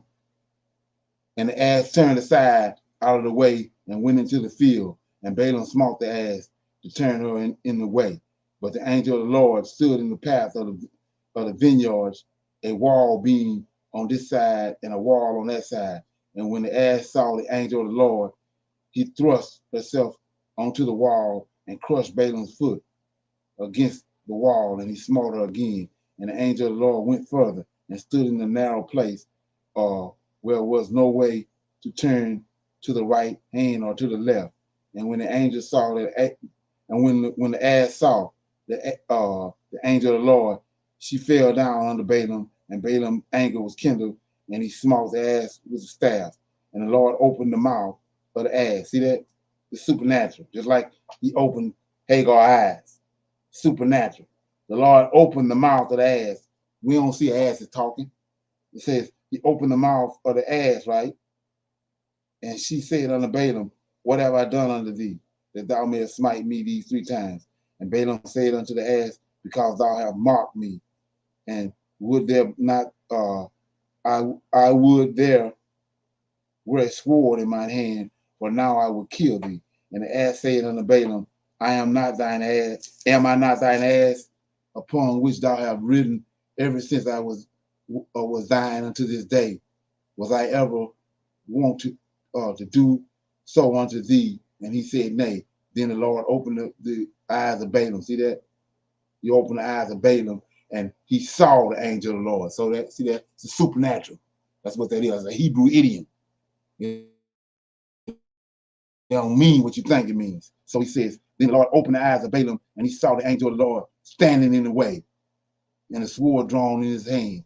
And he bowed down his head and fell flat on his face. And the angel of the Lord said unto him, wherefore hast thou smitten this ass these 3 times? Behold, I went out to withstand thee, because thy way is perverse before me. And the ass saw me and turned from me these 3 times, unless she had turned from me. Surely now also I have slain thee and saved her alive. So take that to Christianity. See if that's a puzzle piece that fit in Christianity. The angel said, if the ass hadn't did what he's gonna do, I was gonna kill you. Come on. Now, not like I said over in Christianity where these angels they nice. But he said, if the ass hadn't did what he did, I was gonna kill you. That's what Negroes going wrong here today. So he said, if he hadn't did what I did, I was gonna kill you. The same way he came to kill Moses. But Zephar circumcised the Gershon, keep him from killing him. This don't sound like no Christianity to me. So it says 33, and the ass saw me, turn from me these 3 times, unless she had turned from me. Surely now also I have slain thee and saved her alive. So So how you slain thee? How do angel how he kill you? Go to David. David freeing with the ark. He told him, don't touch the ark. Don't touch this ark. You touch the ark, you got to go. He touched the ark. So he said he smote him. Well, it's a way to smite a person. Under the fifth rib with the sword. Under the fifth rib into the heart. He ain't trying to make no mistake. He going under the fifth rib into the heart. Apply that to Christianity. Okay? So 33. So the ass saw me and turned from me. These, oh no, I read that. 34. And Balaam said unto the angel of the Lord, I have seen, and I knew not that thou stood in the way against me. Now therefore,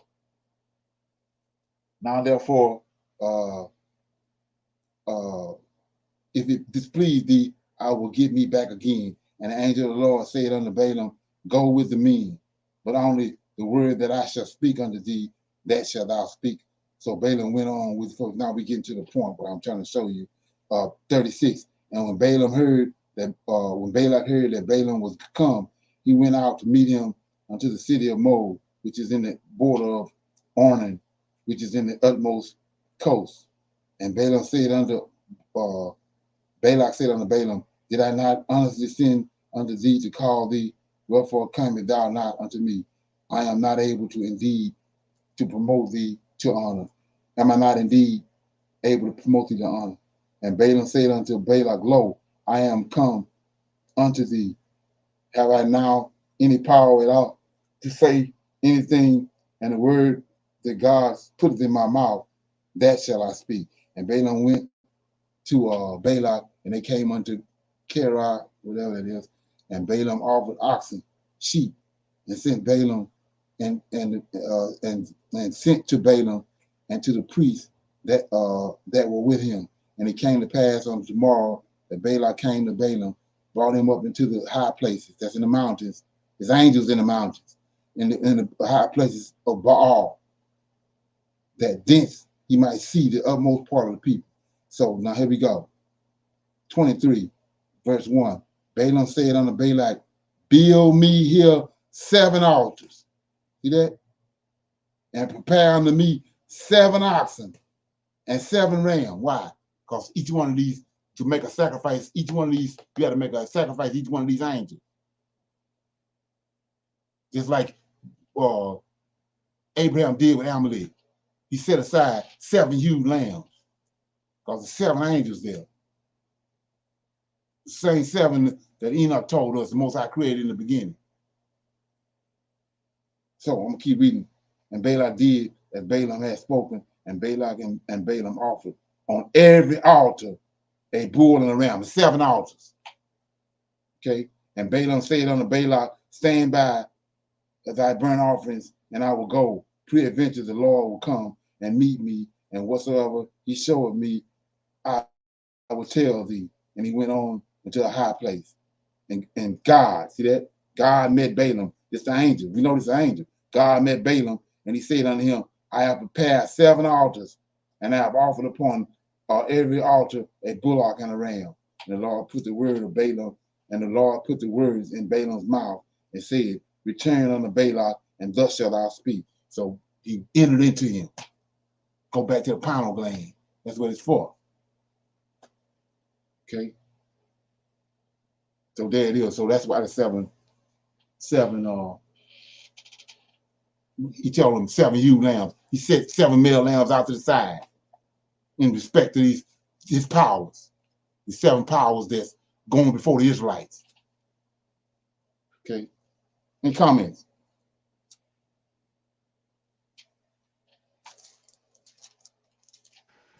Okay, No, sir. Okay. So let me get back over here. I'm going to finish this chapter.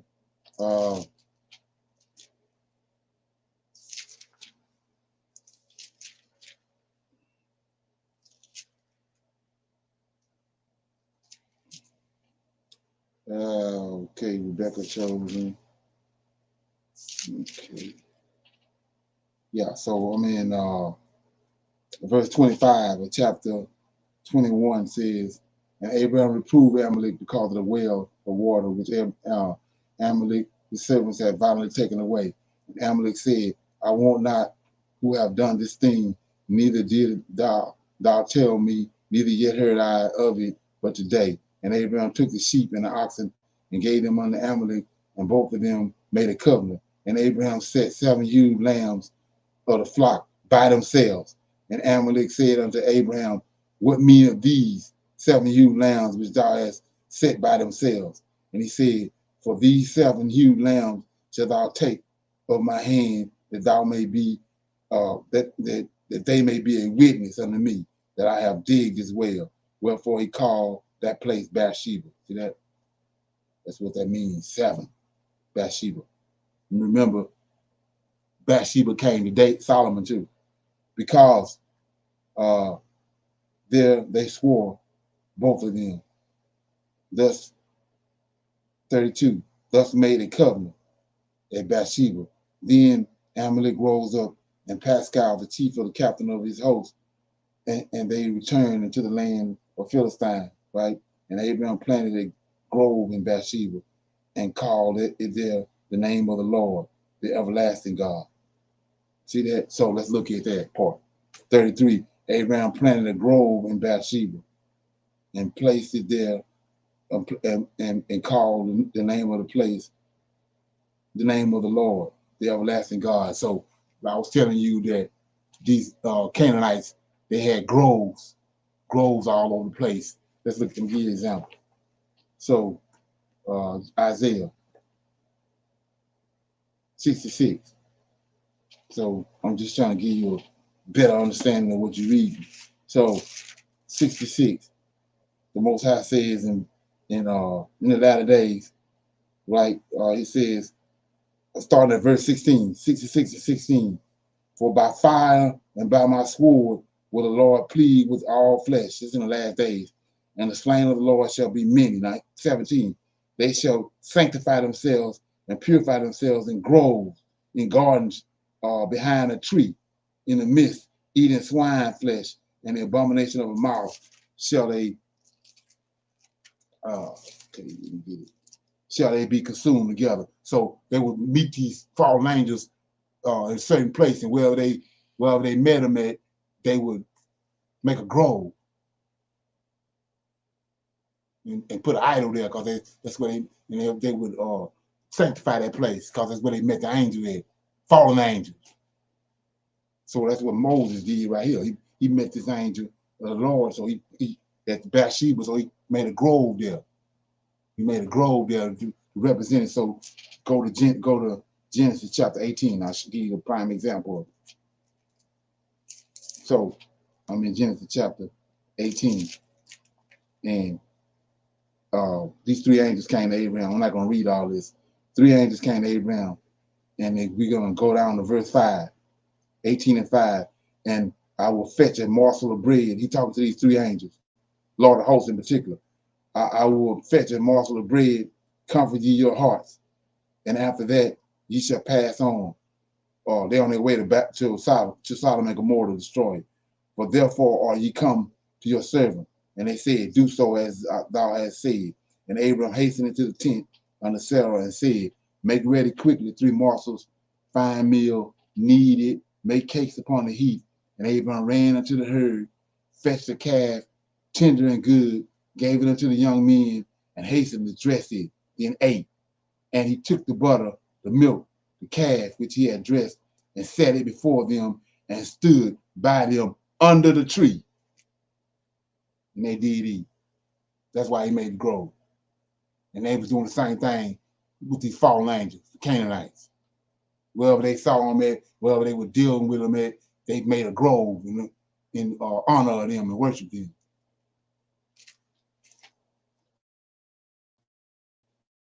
Okay. So you're missing a whole lot when you don't understand that. Okay. So I'm at 54. Let's see that.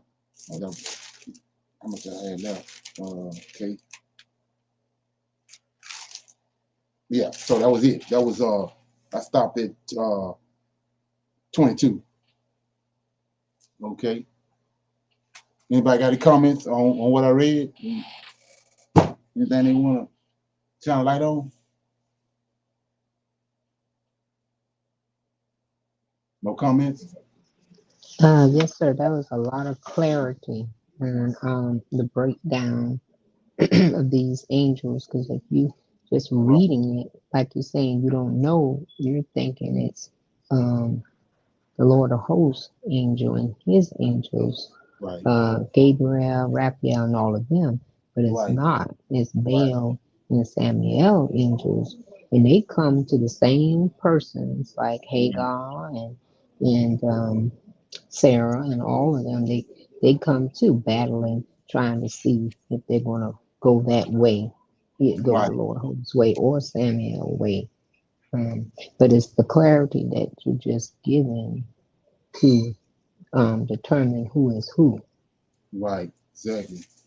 And there's some, and so that's what they did when they concocted JC, the New Testament. They narrowed you down, got you thinking that's the same being.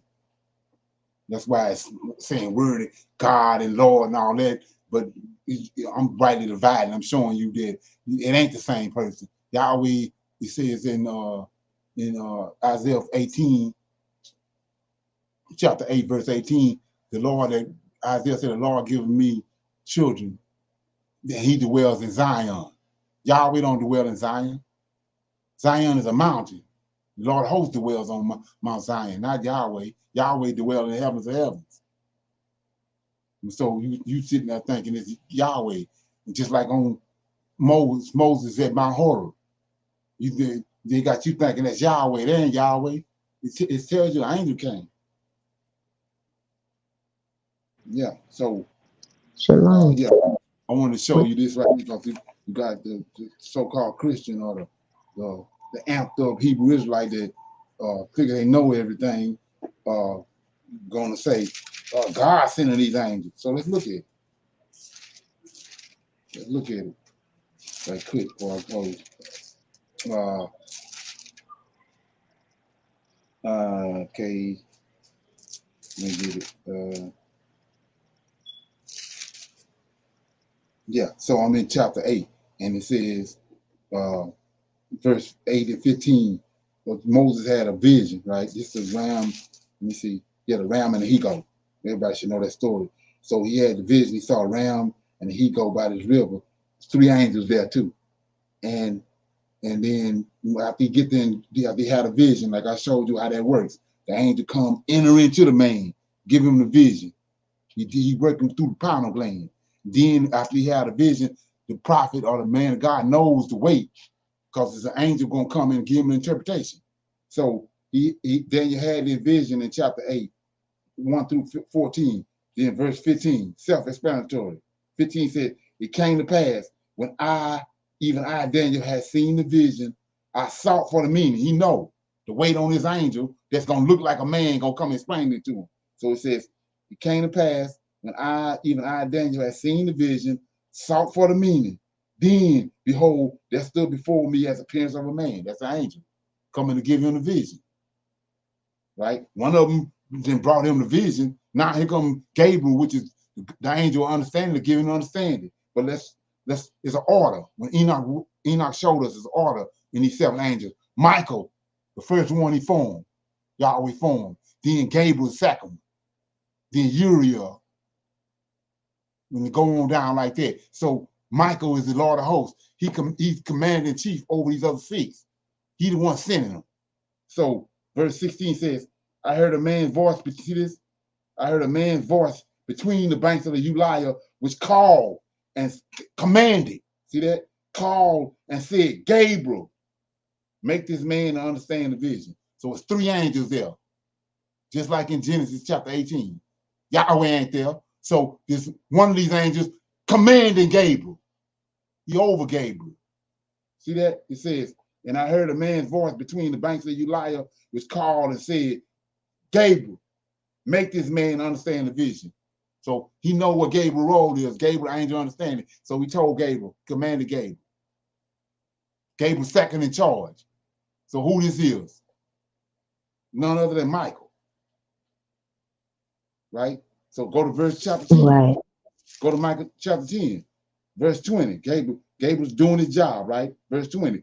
Then said he, knowest thou wherefore I come unto thee? Talking to Daniel. Gabriel talking. And now I will return to fight with the prince of Persia. And when I am gone, lo, the prince of Greece shall come. Then 21. Gabriel talking. But I will show thee that which is noted in the scriptures of truth. There is none that holdeth with me in these things but Michael, your prince.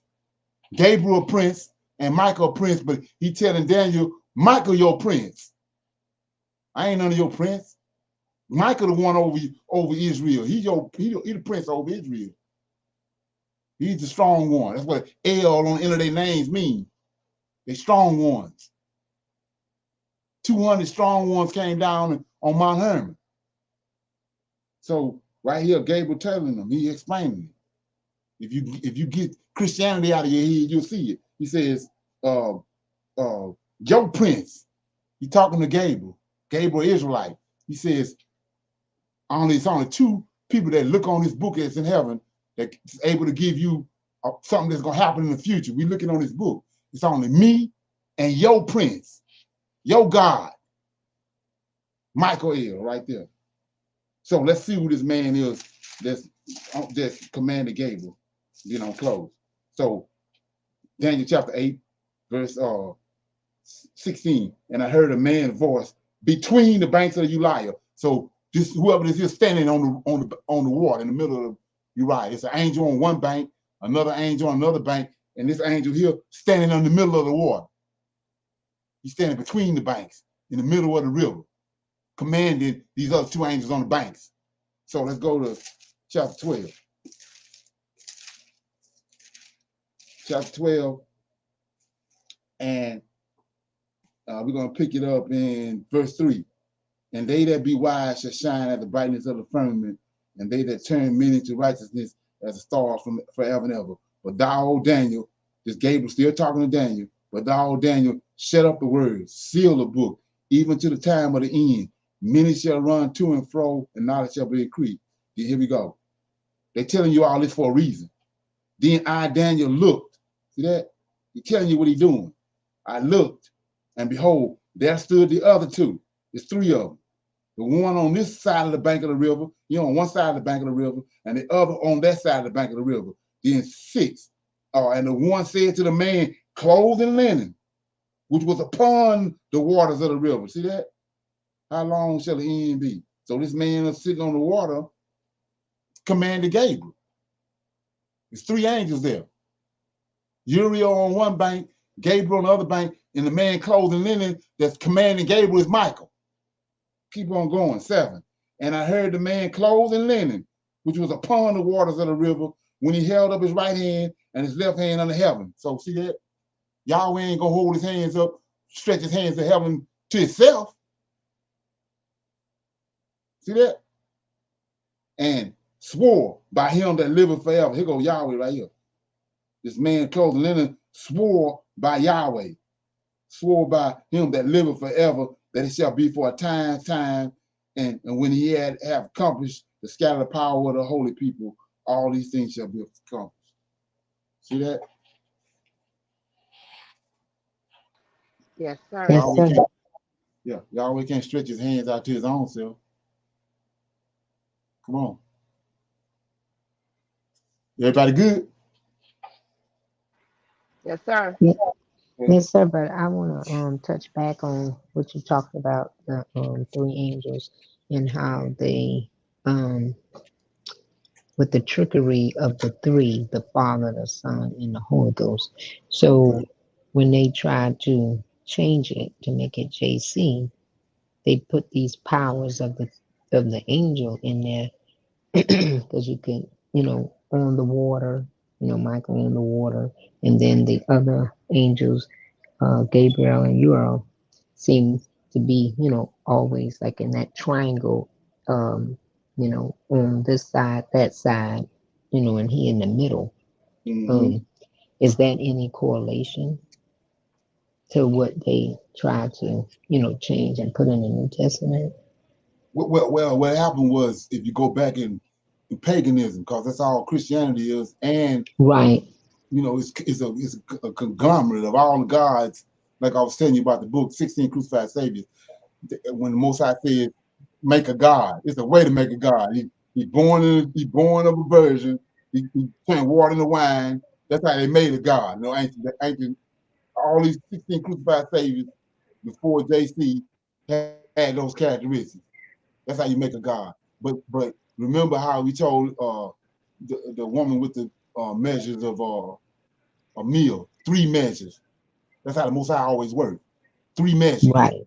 So 3 come from. But in the ancient day, in paganism, and in ancient times, they had the 3 was the Father, the Son, and the Holy Ghost. You had Osiris, Isis, and Horus.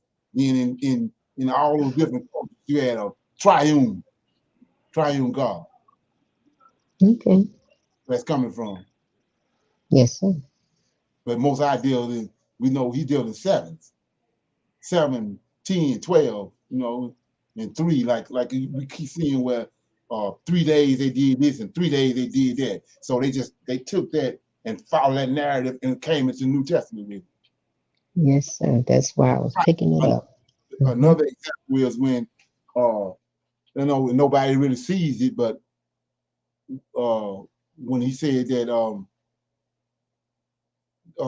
Daniel was left alone and saw the great vision. He said the men that was with him saw not the vision, but Daniel saw the vision, right? Yes, sir. Go to Acts when Paul traveling down on the road to Damascus. Then here comes Jesus, and all the men that was riding with Paul didn't see him, but Paul saw him. The men that was with him saw not the vision. It's word for word. Come on. When we see David, Jesse, and all the Jesse's sons from Bethlehem. Now all of a sudden JC from Bethlehem. Star came in the sky when Abraham was born. Now all of a sudden, star in the sky with JC when he born. When nobody knows about the star that was in the sky and the shepherd saw when Abraham was born, because they don't want you to know that, because you're gonna connect the dots. Yes, sir. Right. So yeah. Okay. Is everybody good? Yes, sir. Thank you. All right. Yes, sir. All right. So I'm gonna say shalom. See, we got women's night tomorrow at 8 o'clock. The men can come in through YouTube. I'll see everybody tomorrow at 8. Shalom. Shalom. Shalom, shalom. Shalom, shalom.